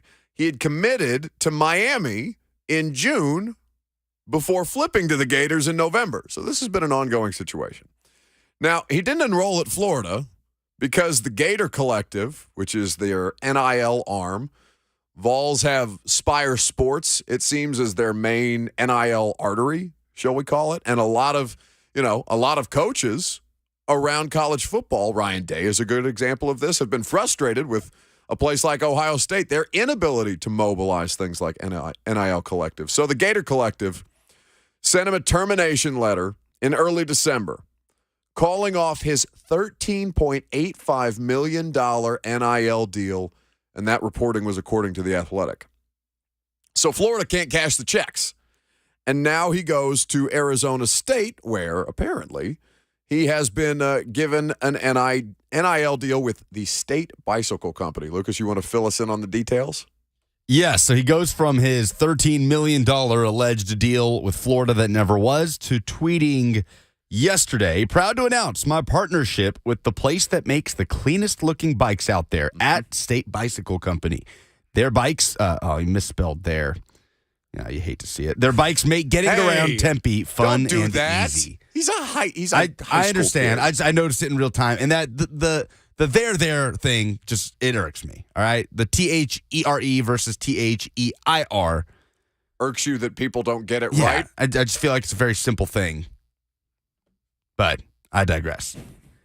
But I don't know who should feel worse about that. Jaden Rashada, that he's not getting $13 million at Florida, or Florida, that they agreed to pay a guy $13 million that... Who would have settled for the State Bicycle Company. Yeah, who's now repping the State Bicycle Company. Now listen. More power to Jaden Rashada. And more power to the State Bicycle Company, because you know what we're talking about? The State Bicycle Company. Like this is free airtime. I'm sure this conversation is being had in many other college football markets around the country today, because he's one of the biggest and most visible recruits, and specifically with that alleged NIL deal, the reported NIL deal, this becomes a much bigger story. But yeah, I mean, him enrolling at Arizona State earlier this month after flipping his commitment from Florida, or rather from Miami to Florida, and then ultimately telling Florida, what, you don't have this money? Okay. Bye. Which I kind of love. I really do. And now Florida's rocking with Graham Mertz at spring practice. What do you make of that with Florida? Because I didn't know how to receive their bowl game necessarily for the amount of players that did not participate in it. And so while I was interested to get a look at some of the quarterbacks behind Anthony Richardson and kind of understand those games, those bowl games, I think are as good a preview as stuff like spring games. Because what was the Orange Bowl about? Well, we're there to watch Joe Milton and see how Joe Milton may be able to handle the full-time starting responsibilities, given that he's the Vols' best option in 2023. So I was curious about Florida, and they got absolutely dog-walked. Oregon State, yeah. In that game. So what do we make of the place that Billy Napier is in heading into year number 2 at Florida? For me, it's hard to feel good about it. They recruited well. They had a nice class in this recent cycle. But Graham Mertz is not an inspiring addition to take over your quarterback room, with the hope that, I believe, Jack Miller, the quarterback, the former 4-star that started for Florida in that Oregon State game, the Las Vegas Bowl, I believe. But it's so easy to write off. Look, everybody opted out. They're 6-6. It's a meaningless bowl game. That doesn't matter. But if I'm a Florida fan, I'm not very encouraged by what I saw in the bowl game, and the recruiting's been nice. But let's compare it to Josh Heupel year 1. So Tennessee, win 7 games, 7-5 in the regular season, better than anybody expected. They had some opt-outs, not nearly as many opt-outs as Florida did in that game. But Cade Mays opted out of that game. Alontae Taylor opted out of that game, Music City Bowl here against Purdue. Obviously, Tennessee still had its quarterback. They still had their star receivers and all those things, but they played a fantastic game, a shootout, very inspired game between them and Purdue, where Purdue is missing guys. Yeah. And it goes into overtime. Purdue wins. But that's as distraught as I've seen you in person. Oh, that Music City Bowl? You were going through. You were so happy when I left, and then afterwards. Yeah, you try and tell me these bowl games are meaningless. Oh, bud. But with Florida, in that Las Vegas Bowl, the body language was so horrendous from that Florida team. And I know it's a meaningless bowl game. I know they were missing a bunch of guys. But it's still just not what you want to see in year one. And Billy Napier is going to get all the benefit of the doubt. He's going to get the time to put this thing on the right track. I think he's a great coach. He's obviously a good recruiter. So I'm not saying that it's just not going to work out. But the early goings, when you compare like what Tennessee experienced under Josh Heupel, going in with much worse circumstances than Florida was this past offseason, then yeah, it's hard to be inspired right now. From one SEC East program to another, the University of Tennessee, the Vols, are in the Sweet 16 tonight. FAU is the opponent. We spoke to Bob Kesling, voice of the Vols, earlier in the show, and we asked him a question about Rick Barnes. Is Rick Barnes, it's the same question I'm asking you now, 615-737-1045. With a win tonight, if the Vols advance past FAU, and nobody should be overlooking them, by the way, certainly they're not, but should the Vols win tonight and make the Elite Eight for the second time in program history with Rick Barnes at the helm, does that then make Rick Barnes the best coach in UT men's basketball history? We're going to talk about that coming up next.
It is 12 o'clock. Good afternoon from the Superbook.com Sports Desk. I'm Lucas Panzica. The Raiders signed a new free agent tight end in Austin Hooper, who spent last season with the Titans and caught 41 passes for 444 yards and 2 touchdowns. Another former Titan headed elsewhere, the Chicago Bears, signing linebacker Dylan Cole. The Sweet 16 starts tonight in the NCAA tournament, and Tennessee will play an 8 p.m. tip-off against 9th seed FAU at Madison Square Garden. You can hear the Vol Network call right here on The Zone. Pre-game coverage will pick up at 7:30. The action starts this afternoon with Michigan State and Kansas State, a 5:30 tip-off. Arkansas and UConn will play at 6:15. It is Gonzaga and UCLA at 8:45. You can also hear all the Westwood One coverage around the Vol Network tonight on The Zone. For all your foundation repair and waterproofing needs, visit USSTN.com. Breaking news at once in your home for the Titans and Vols. This is 104.5 The Zone.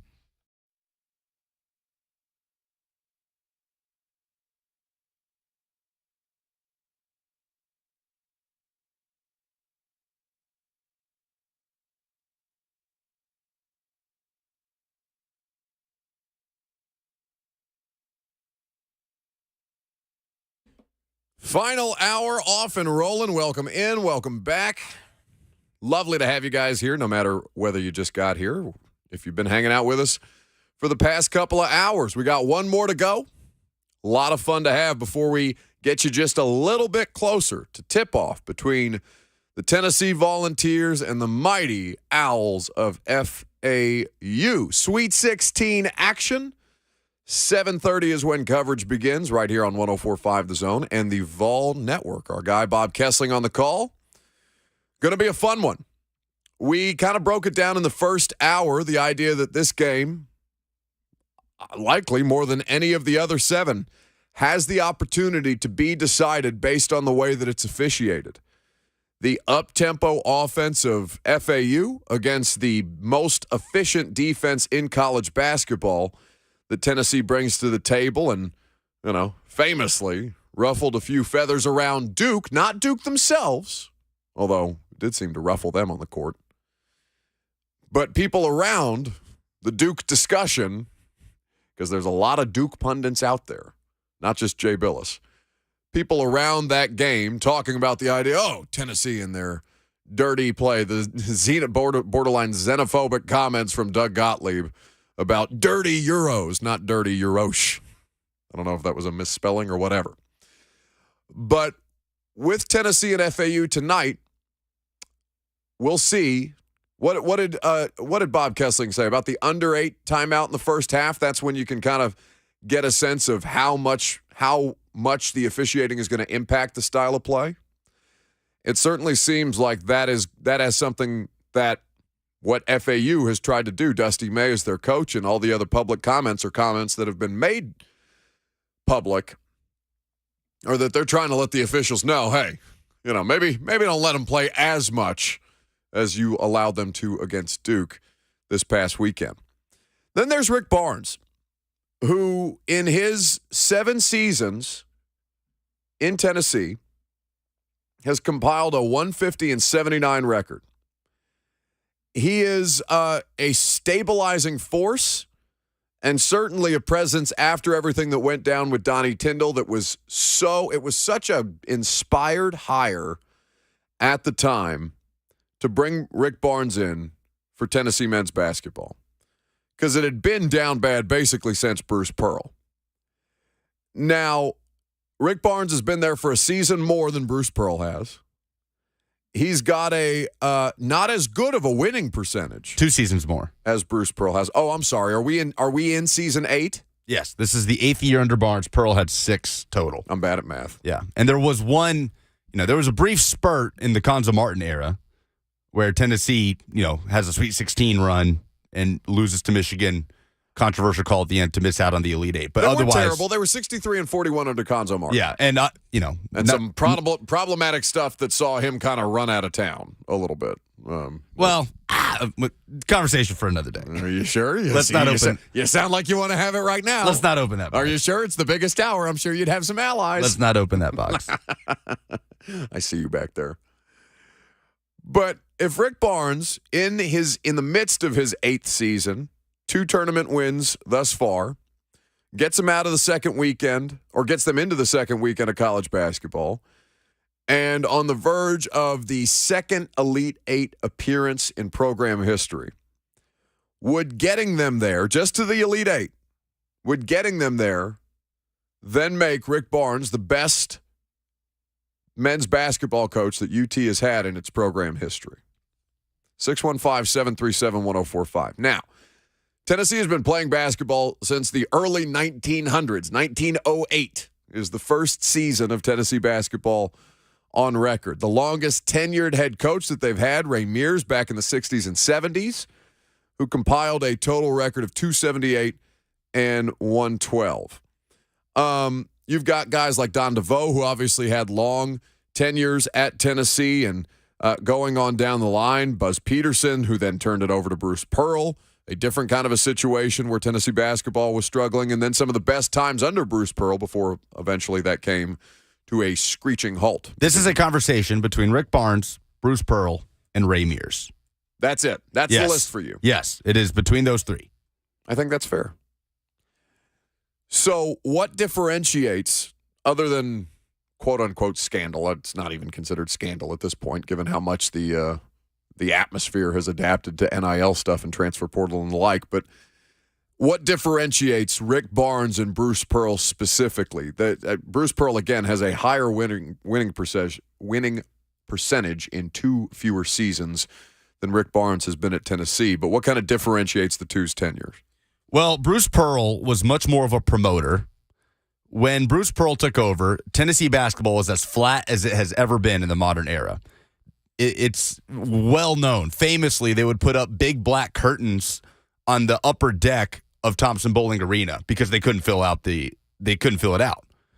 So going from Buzz Peterson's uninspiring play and the curtains up there and terrible attendance to Bruce Pearl, he injected life into the program and immediately got it into the tournament, made them immediately competitive. But Bruce Pearl kind of screwed that up because I know it was a barbecue and I know coaches are coaching through much worse nowadays. Yeah. But he lied to the NCAA. He made it much worse than it needed to be. And in the end, a lot of that was Bruce Pearl's own fault. He made it messy. Yes. So 6 seasons for Bruce Pearl, 6 tournament appearances, 8 tournament wins, 3 Sweet 16 appearances, 1 Elite 8 appearance, 1 regular season SEC championship, no SEC tournament championships, and just 1 25-plus win season. Rick Barnes, in 8 years, 5 tournaments, 1 less than Bruce, 2 Sweet 16s, 1 less than Bruce. If he wins tonight, there will be 1 Elite 8 appearance, the same as Bruce. He has 1 regular season title. He has 1 SEC tournament title, which Bruce could not do, and 4 25-plus win seasons. If they win tonight, Rick Barnes, to me, is the best coach in Tennessee men's basketball history. There's a conversation about Ray Mears, and you're talking about a lot of things off the court as far as putting Tennessee basketball on the map, which Ray Mears certainly did, and traditions that are passed down still today that Ray Mears started. He was as influential as anybody in Tennessee men's basketball history. Because if we're talking about Tennessee basketball as a whole, this is a Pat Summitt conversation. Yeah. But we're sticking to the men's game. No, that's why I made very explicitly to say men's basketball. Right, men's basketball. Because we all know. No, if they win tonight, it's Rick Barnes because he will officially have made it as far as Bruce Pearl ever made it in the tournament, and he will officially have done more than Bruce ever did with the SEC tournament championship, something that Bruce could not accomplish at Tennessee, something no one could accomplish at Tennessee since the late 70s. So, yeah, I think it's definitely Rick Barnes. I mean, more sustained success over a longer period of time. I don't know. I struggle to find an argument that it's still Bruce, especially with the culture that Barnes has put in there. And, with Bruce, there were off-the-court stuff with guys. He wasn't running a toxic program by any stretch, but with Rick Barnes, you can see the culture in that program and the amount of guys that come in and are there for all 4 years and the strength and conditioning program. Like this program will not be in a bad place when Barnes leaves, however that era ends, because of that. When it was in kind of a rough place when Bruce left, because obviously the way that ended, and they had to build back up from there. So I think it's Rick Barnes. 615-737-1045. Does a win tonight in the Sweet 16, advancing Tennessee to the Elite 8 in the men's NCAA tournament. Would that make Rick Barnes the best basketball coach in men's program history? I would be almost certain that people of a different generation would look around and be like, I don't know how you can just jump from Ray Mears to Bruce Pearl and Rick Barnes without a longer conversation around Ray Mears. 15 years is a substantial amount of time, and obviously they accomplished quite a bit over the course of that span. 615-737-1045 is how you interact. We got Rick in Hendersonville up next. Always a pleasure. Hey, Rick. Well, you took all my thunder. Oh, I'm sorry, bud.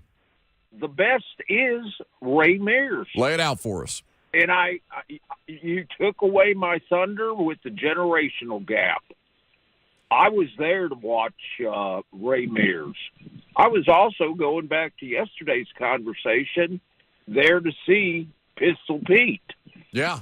And, Ray Mears is called the father of Tennessee basketball for a reason. And 15 years versus 8 years, let's see if Barnes can sustain 15 years with a very volatile Tennessee crowd. That's all I've got. Thanks for the call, Rick. Again, Rick is not alone out there. Yeah. But I do think it's worth noting. Now, I wonder how much you grade on a curve. Does he get any bonus points, Ray Mears, for introducing the term Big Orange Country to Tennessee? No. That's a whole marketing campaign in the 60s that he is very much the face of. That's what I'm saying, because it's almost a different conversation for him with how influential he was with Tennessee athletics, because his influence stretches into football. He gets credit for the Tennessee football players running through the power T. Yeah. Because his basketball players would run through a giant T onto the court at Stokely. He made Tennessee basketball an event with halftime entertainment and all these things that just weren't really happening at college basketball games. Ernie and Bernie, man. Yeah. That was under Ray Mears. He had 3 SEC regular season championships. But you do kind of have to grade it on a curve, because different era. Tournament was very different. At the end of Ray Mears' Tennessee career, there were 32 teams in the tournament, so half the amount of teams we see now. Right, because they only played in 3 under Ray Mears, but it was such a smaller sample size of teams that were admitted into the tournament at the time. And not really any success in those tournaments that they did make. So it is difficult to stack up Ray Mears next to Bruce Pearl and Rick Barnes, because it's so different. There's no question which one of those 3 is the most influential Tennessee basketball men's coach in basketball history. That's not even close. Right. 615-737-1045 is how you join the conversation. We'll also take a look at some of the best tournament games left on the board, including Tennessee and FAU tonight, and an update for Titans fans who are out there curious about any veteran wide receiver market. An update on DeAndre Hopkins and an AFC team that's trying to acquire the 30-year-old wide receiver. We'll get into that coming up next.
Welcome back here on 104.5 The Zone. Buck Rising here with you until 1 o'clock. Lucas and Robert back there making it go. So, college basketball tonight, as we mentioned, Vol Network coverage right here on The Zone starts at 7:30 p.m. We've got the game, of course, tip-off at 8 against FAU. But one of the most interesting Sweet 16 games on the board beyond Tennessee. I think in talking a lot about the SEC and in Lucas's SEC observations yesterday, where you kind of look at the three teams that are left, Alabama, Arkansas, and of course UT, I think the UConn-Arkansas game has the potential to be the most interesting. Is that the biggest upset by seed that remains? No, 4 and 9, Tennessee and FAU, I guess would be the bigger upset because you got Houston, Miami, Xavier, Texas, Arkansas, UConn, Gonzaga, UCLA, Kansas State, and Michigan is close. It's 4, the difference of 4. Yeah, but I'd consider if San Diego State were to knock off Alabama, I'd consider that a bigger upset. Because it's the number 1 overall seed? Yeah. Than 10 in Alabama, bigger point spread. But like let's be honest. If FAU is red hot tonight and Tennessee struggles to keep up a bit going up and down, is anybody going to be blindsided by Tennessee losing to a hot Florida Atlantic team? No, I don't think so. No, and I think people would be if San Diego State were to knock off Alabama. Well, and to be honest, the tournament is the first time that I've actually watched San Diego State play this season, so I don't want to give an unfair – I don't know enough about them other than watching them beat the mess out of Furman over the weekend after what was a fun upset of Virginia in the first round or the first day of the tournament. So I can't say with any kind of intelligence whether San Diego State has enough to actually pull that upset off or whether what we're seeing in the tournament is different from what their regular season has been like. I don't think I would be surprised to see Miami upset Houston. And obviously, getting Marcus Sasser back in the lineup for Houston is huge. Miami, though, if Isaiah Wong plays that way, the reigning ACC Player of the Year, this man, he's so good. This man, well, but he's streaky because the first game that they played against Drake, he wasn't productive. He was awful. He was unbelievable against Indiana. Oh, my God. Unbelievable. Yeah, I know. Doing everything. That's what I got. So, like, they came out against Drake. They were a little lethargic is probably the best way that I can put it, but they still had enough to overpower Drake, and then they just absolutely demolished Indiana. And Indiana's not, I do think bias aside, like Indiana is not a bad basketball team. It's just they're ill-equipped. I think this year's team was to keep up in tournament-style play because they're not efficient from beyond the arc. That's their biggest damning thing, or was their biggest damning thing. If UCLA Gonzaga is half as fun as that Final Four matchup was a couple years back, then that's going to be the best game of the Sweet 16. 3-seed, 2-seed matchup. And both UCLA 30-plus win teams. UCLA is your champion. UCLA is my champion. I'm worried about their injuries, but this team defensively, I think, is the best Mick Cronin has had since he got to UCLA from Cincinnati. And remember, he was their plan B to Rick Barnes. I know, my God, because Rick Barnes, they didn't even give Rick Barnes that much more money, did they, to come back? Like that, UCLA was trying hard to get a coach of note. Well, he got a substantial. I mean, and it was very incentive laden, bonus laden. Yeah. I mean, what was it? It was going around. He got a $200,000 bonus, whatever it was, for beating Louisiana in the first round. But am I misremembering? Because I don't remember Rick Barnes being their first choice. Like I remember them kind of coming back, or not necessarily coming back around to Rick Barnes, but Rick Barnes being a compromise. I think from.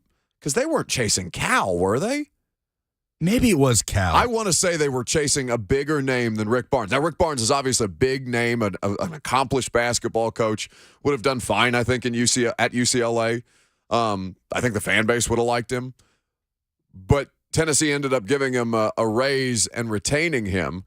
I can't remember exactly who UCLA was after, though. I want to say it was Calipari. It might have been Cal. That makes sense. But I don't know how much of that is just Cal leveraging that, like John Gruden at ESPN for the longest, using the groomers to get more and more money out of the worldwide leader to do Monday Night Football. It worked out for UCLA. Mick Cronin, man, what a hell of a hire that was. But and then Michigan State, Kansas State today. It's the first game. Matchup that we're not talking enough about? A clash of styles, certainly. I love the way Kansas State flies around and shoots the three, but Michigan State kind of wants to drag you down the way Tennessee does a little bit. So, yeah, I think the contrasting styles makes that one very intriguing, and nobody would be terribly shocked if Tom Izzo ends up with the 7th seed in the Elite Eight. Winner of Tennessee FAU plays the winner of that game. So we'll see what plays out in the first round of the Sweet 16 tonight. So Michigan State and K-State, as Lucas mentioned, is the first game that gets us started. Arkansas, UConn, then FAU, Tennessee, and Gonzaga, UCLA is the nightcap on CBS. Are we carrying tournament games beyond Tennessee? Yeah, we'll have all Westwood One coverage that surrounds Vol Network coverage. So we have pre- and post-game coverage on the Vol Network. Whenever that's not happening, you'll be hearing Westwood One. Okay, there it is. A report on DeAndre Hopkins as we pivot back to some NFL and Titans-related stuff. So this is from Aaron Wilson, who is a longtime Texans beat writer in Houston. I believe he's working at a sports talk radio station now, KPRC2, so local news in Houston.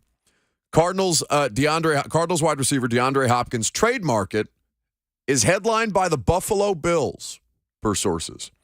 5-time Pro Bowl selection has plenty of interest on the trade market, but financial expectations might impact any further interest from Chiefs and Ravens, who are not among the bidders, per sources.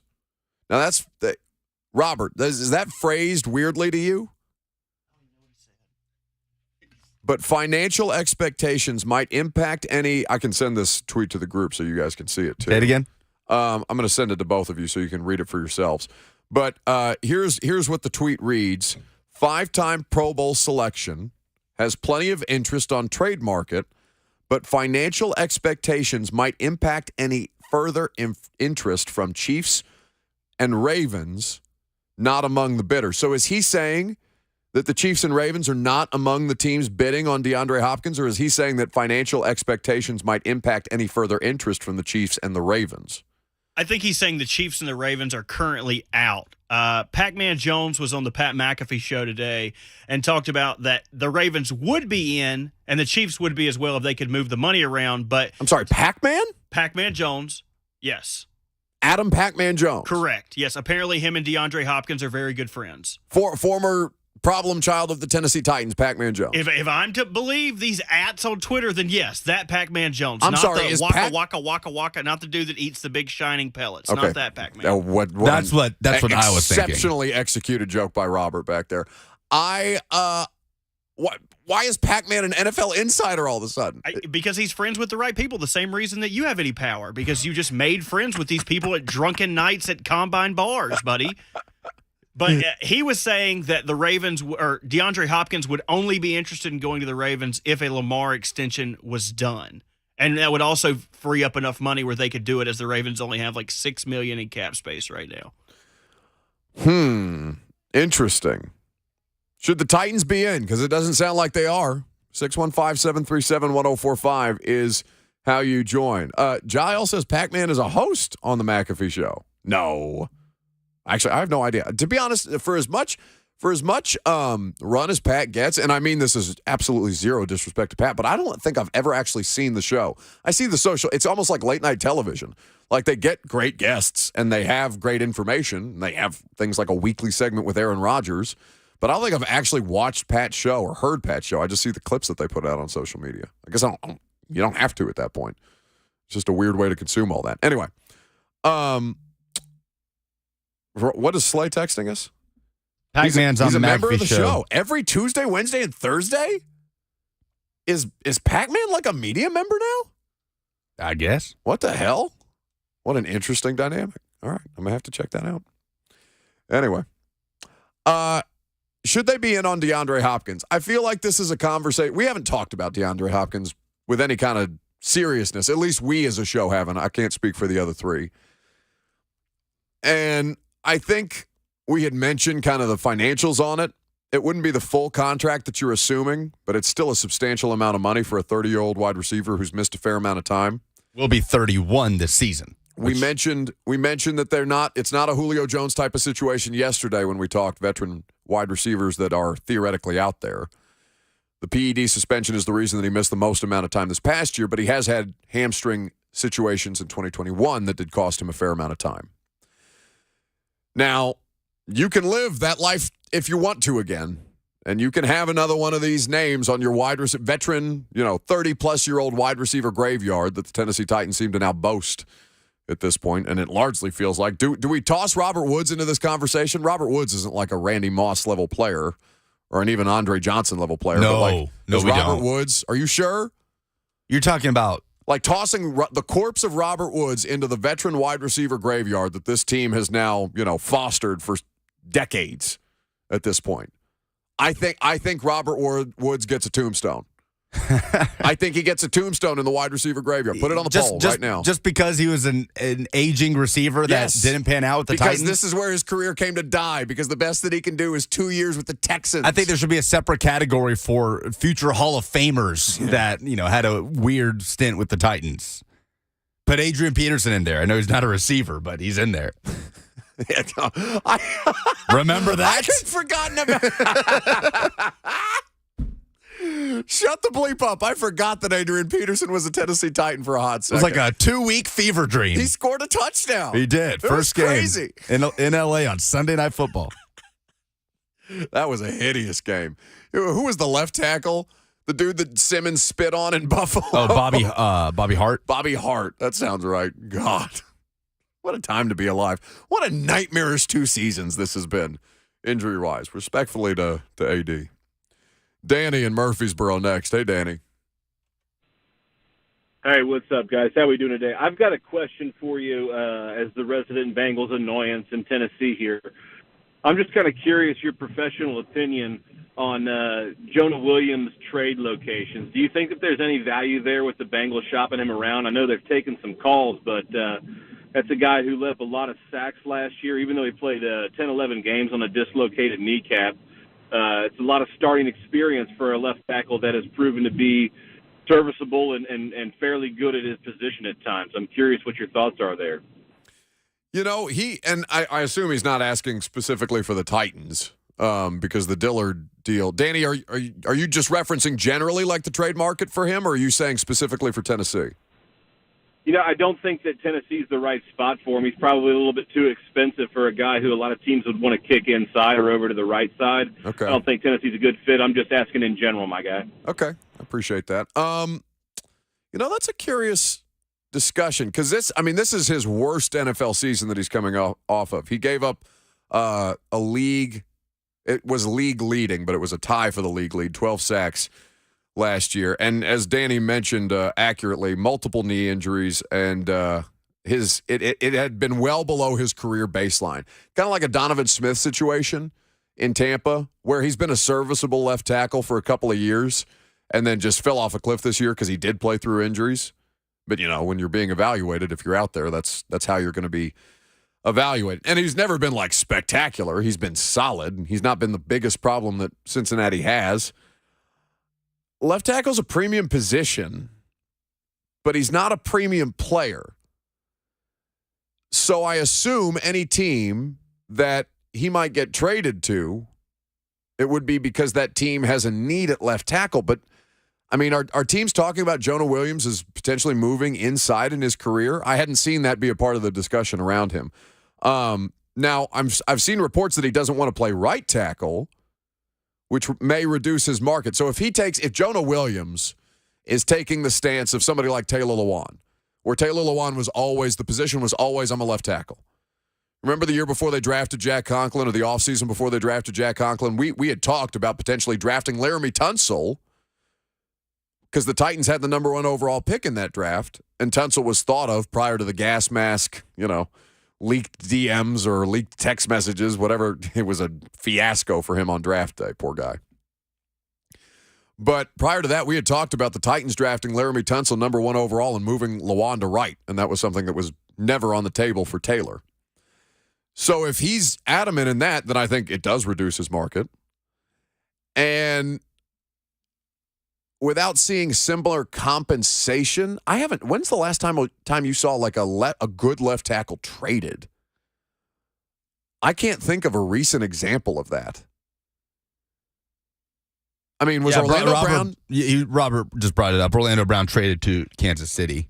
And that was the anomaly. And Brown was drafted as a right tackle, Robert, correct me if I'm wrong, in Baltimore, then played left because of the injuries to Ronnie Stanley, who they had just paid a good deal of money, if I recall. Correct. Yeah, he got injured in a Rams game, but then also Orlando Brown wanted to bring out this like manifest destiny of him playing left tackle. He was drafted as a right tackle. If you'll remember, he had a horrendous combine experience, which he was like a fringe first-round pick that dropped him all the way to the third round, and he had one decent year at left tackle, and he decided, I'm not going to be paid as a right tackle. I'm going to be a left tackle. So what was the compensation for Orlando Brown getting traded to Kansas City? It was a first-round swap. So the Chiefs sent their first round, and in exchange, they got the Ravens' second-round pick and Orlando Brown. And there was some miscellaneous, like fourth-round pick, fifth-round pick added to the Ravens side in there. But essentially, it was a first, second-round swap and a later-round pick for Good Orlando memory. Brown. No, and I'm looking at it now. And then Laramie Tunsil was traded to Houston in 2019 for the most massive haul. But again, that was the outlier because who was the general manager at the time? It was Bill O'Brien, and he is discussed as one of the people who has done more harm to that franchise's was 2019 when Bill O'Brien had kind of taken over there for, was it Ricky Smith? I think he might have been before Rick Smith. We're burying the lead. One was traded last year. Dennis Daly. Dennis Daly was traded for. That happened. But wait, because this is good baseline. Now wait just a damn minute. Do you remember what Dennis Daly was traded for? Was it a fifth? The fifth is the most offensive part of Dennis Daly. They gave him a fifth-round damn draft pick for that. Okay? And by the way, just got a 2-year deal. Shout out Dennis and his agent.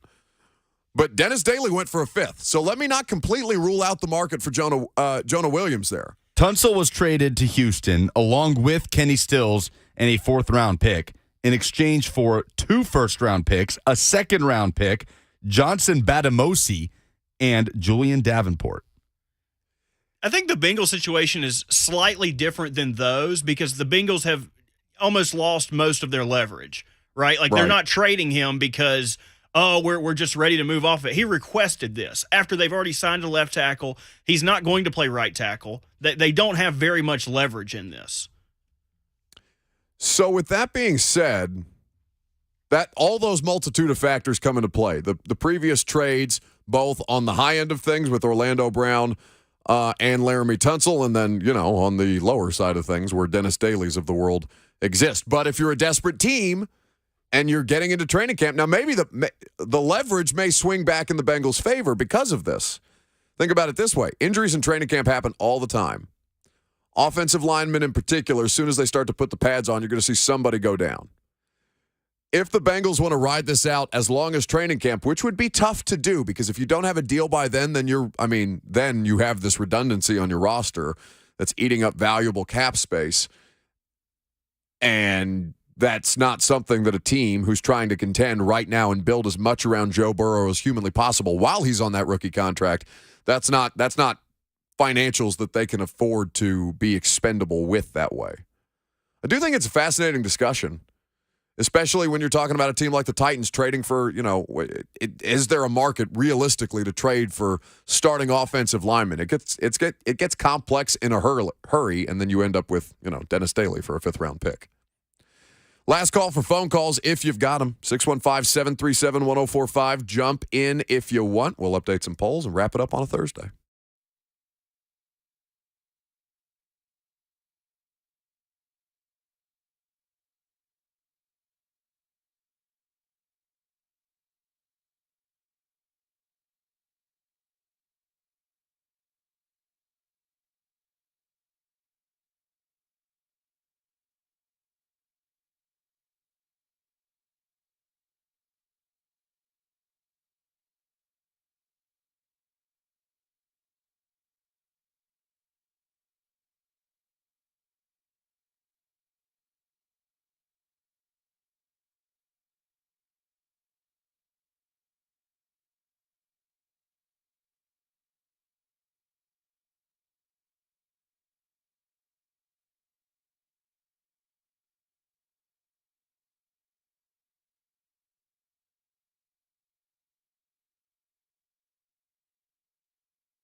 Last call for phone calls, 615-737-1045. A lot of fun today.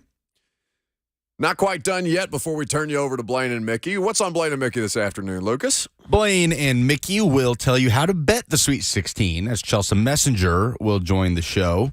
And Teresa Walker, the GOAT, at 2:20. No more need be said. Cheeseburger is up next. Hey, Cheeseburger. What's going on, Buck? How you doing today? I'm good, buddy. I hope you are too. I'm doing well. I love listening to your show every day on my way to work. Hey, I think you should have me in studio live, and I will sing you a live rap version in studio one day. Cheeseburger, I don't want to do it in studio. Like I want to have a show event, and I want things like Cheeseburger rapping up on stage for show listeners. Can we do that at some point? Yes, we'll do that. And I want Mike Vrabel to hear my rap song for the Tennessee Titans. So you make sure Mike Vrabel, can hear that too. I'll accidentally put him in a group text again with somebody, and then we'll get his rap get your rap to him, Cheeseburger. What you got for me, buddy? Hey, I've got for you today. I've heard all these different trade scenarios, like the Titans could be doing, I've heard trading Derrick Henry and this, that, maybe getting Lamar Jackson. So I just want to get your take on all of this and see what you think about that. Okay, I'm on it. Thanks for the call, bud. I feel robbed, don't you? Yeah, I'm very unsatisfied. I know. You were ready back there. I saw you. You had his music. It's unfortunate. All right, but I'm serious about that. Let's do something live with listeners soon. I mean, we're going to have a lot of cool stuff coming up. We got the Steeplechase event if you guys want to come hang out. We've got a lot of cool stuff in the works for this summer. The bowling event is coming back. We're in talks with a couple of different things on that front. How much fun we all had last year at Brooklyn Bowl. We'll give you some details on that later on. But I do want to do a live show type of event with listeners where we kind of do some show around something. I don't know if people would want to show up for that. I think they would. I think we'd have a great time. Either way.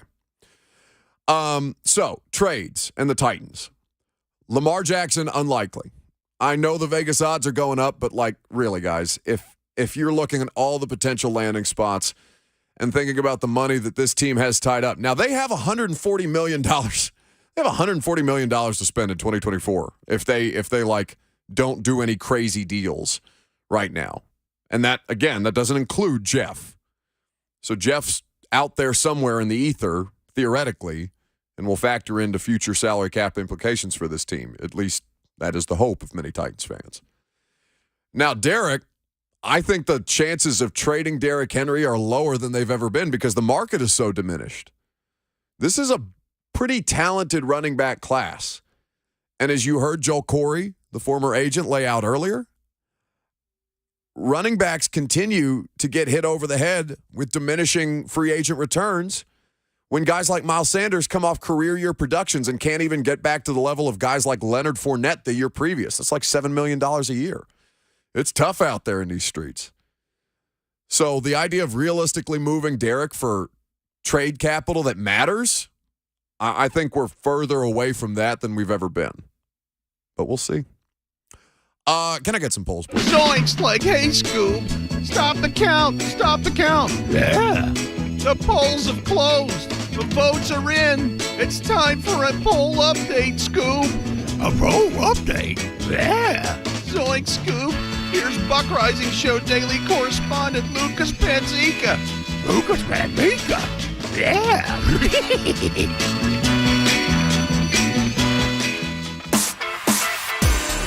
Presented by Two Rivers Ford. You can custom order any new Ford from Two Rivers. They sell below MSRP on any non-specialty new Ford. Was Vanderbilt's basketball season a success? 42% are saying yes. 14% are saying no. Majority, 44%, say we'll call it a step in the right direction. I would agree with the step in the right direction. I think there are positive returns, and I loved watching them play down the stretch. I want to see them build upon that, though. I love expectations for Vandy men's basketball. I want to see them improve upon it. I want to see this team make the damn tournament. I think they're capable. Need more talent. Turns out that's a problem with a lot of local teams at this point. If the Vols win tonight, is Rick Barnes the best coach in Vol Hoops history? Now, several people in the reply saying, no, it's Pat Summitt. We know that. I suppose I should have wrote in Tennessee men's basketball thank you for that. history. 71% say yes. Auburn Sports in the reply says Bruce will always be your best. But no, I think most people do believe that Rick Barnes should take that title if he gets Tennessee to the Elite Eight for the second time in program history. You said the Auburn Sports. The one Auburn fans. I know Bruce will be your best. Like Bruce wishes he was still in Tennessee. Honestly, I bet. It's a good question. I mean, I do think that Rick Barnes has accomplished so much throughout the course of his career, but if we're going to distill it down to the last in progress 8 seasons, I really do think there's a great argument to be made for him, even as you understand what an iconic figure that Ray Mears was in the history of Tennessee athletics writ large, if not the competitive success on the court the way that the other guys have had. And again, generational differences there with how much different the tournament field looked from, the 60s and 70s to present day. What is going to be the biggest upset of the Sweet 16? Clipper Fan Talk says Princeton. Allen says Arkansas over UConn. Dalton says FAU winning the whole thing. The biggest upset of the weekend? Of the Sweet 16. The Sweet 16. Yeah, Princeton is playing a 6-seed Creighton. Right. I mean, Arkansas, I guess it would be probably the odds-on favorite. I think UConn's too good. I bet it's honestly, the easiest upset to pick is probably Tennessee. I mean, I think we could all very easily envision a scenario where Tennessee just gets outgunned, has to go to some kind of workhorse offensively that they just haven't had all season long, and you see it fall apart the way that you had down the stretch in SEC play. It's funny, so many betting boards from people that put out their picks before these games, whether it's a guy like an Aaron Torres or a Todd Furman, you know what I mean? More often than not, I'm seeing picks for the games this weekend, and when it comes to Tennessee, FAU, they're like, maybe stay away from that one. Yeah, I wouldn't put my money on it. FAU shoots 37, or let me rephrase this. 37% of their points this season have come from 3. Tennessee's the best. 37%? 37% of the points scored by FAU this season. That's big. Have come from 3. I'm glad you rephrased that because I would have misconstrued. They are also a 37% shooting team from 3, okay. But the majority of their points come from beyond the arc. Tennessee, the number 1 3-point defense in the country. So we'll see. FAU's going to let them fly. And like Bob said, it's just going to be a matter of Tennessee beating them back down the floor. Officiating. And what should Traylon Burks want from the Titans for his 23rd birthday? Slappy White says, good health and be available for all 17 games this season. Kyle says, no more inline blocking. Titan Tough says, new custom-made fishing pole. Corey says, a new boar hunting knife. Daniel says, a good quarterback. Shane says, help. Help. That is also my submission. I don't care how. I don't care where. I don't care why. Help. This man needs it. It's going to do it for us this afternoon. I don't know why. Maybe it's because the studio's dark. It's a beautiful day outside. I'm excited to get out there and enjoy the rest of the afternoon. I hope you do as well and continue to listen to 104.5 The Zone. Blaine and Mickey, 3HL. After that, big day for the Vols. Looking forward to talking about the results tomorrow with you. We'll have Slay. We'll have Coach Mack. Be a great time. One more show tonight on Primetime, so if I don't catch you there, we'll see you tomorrow at 10.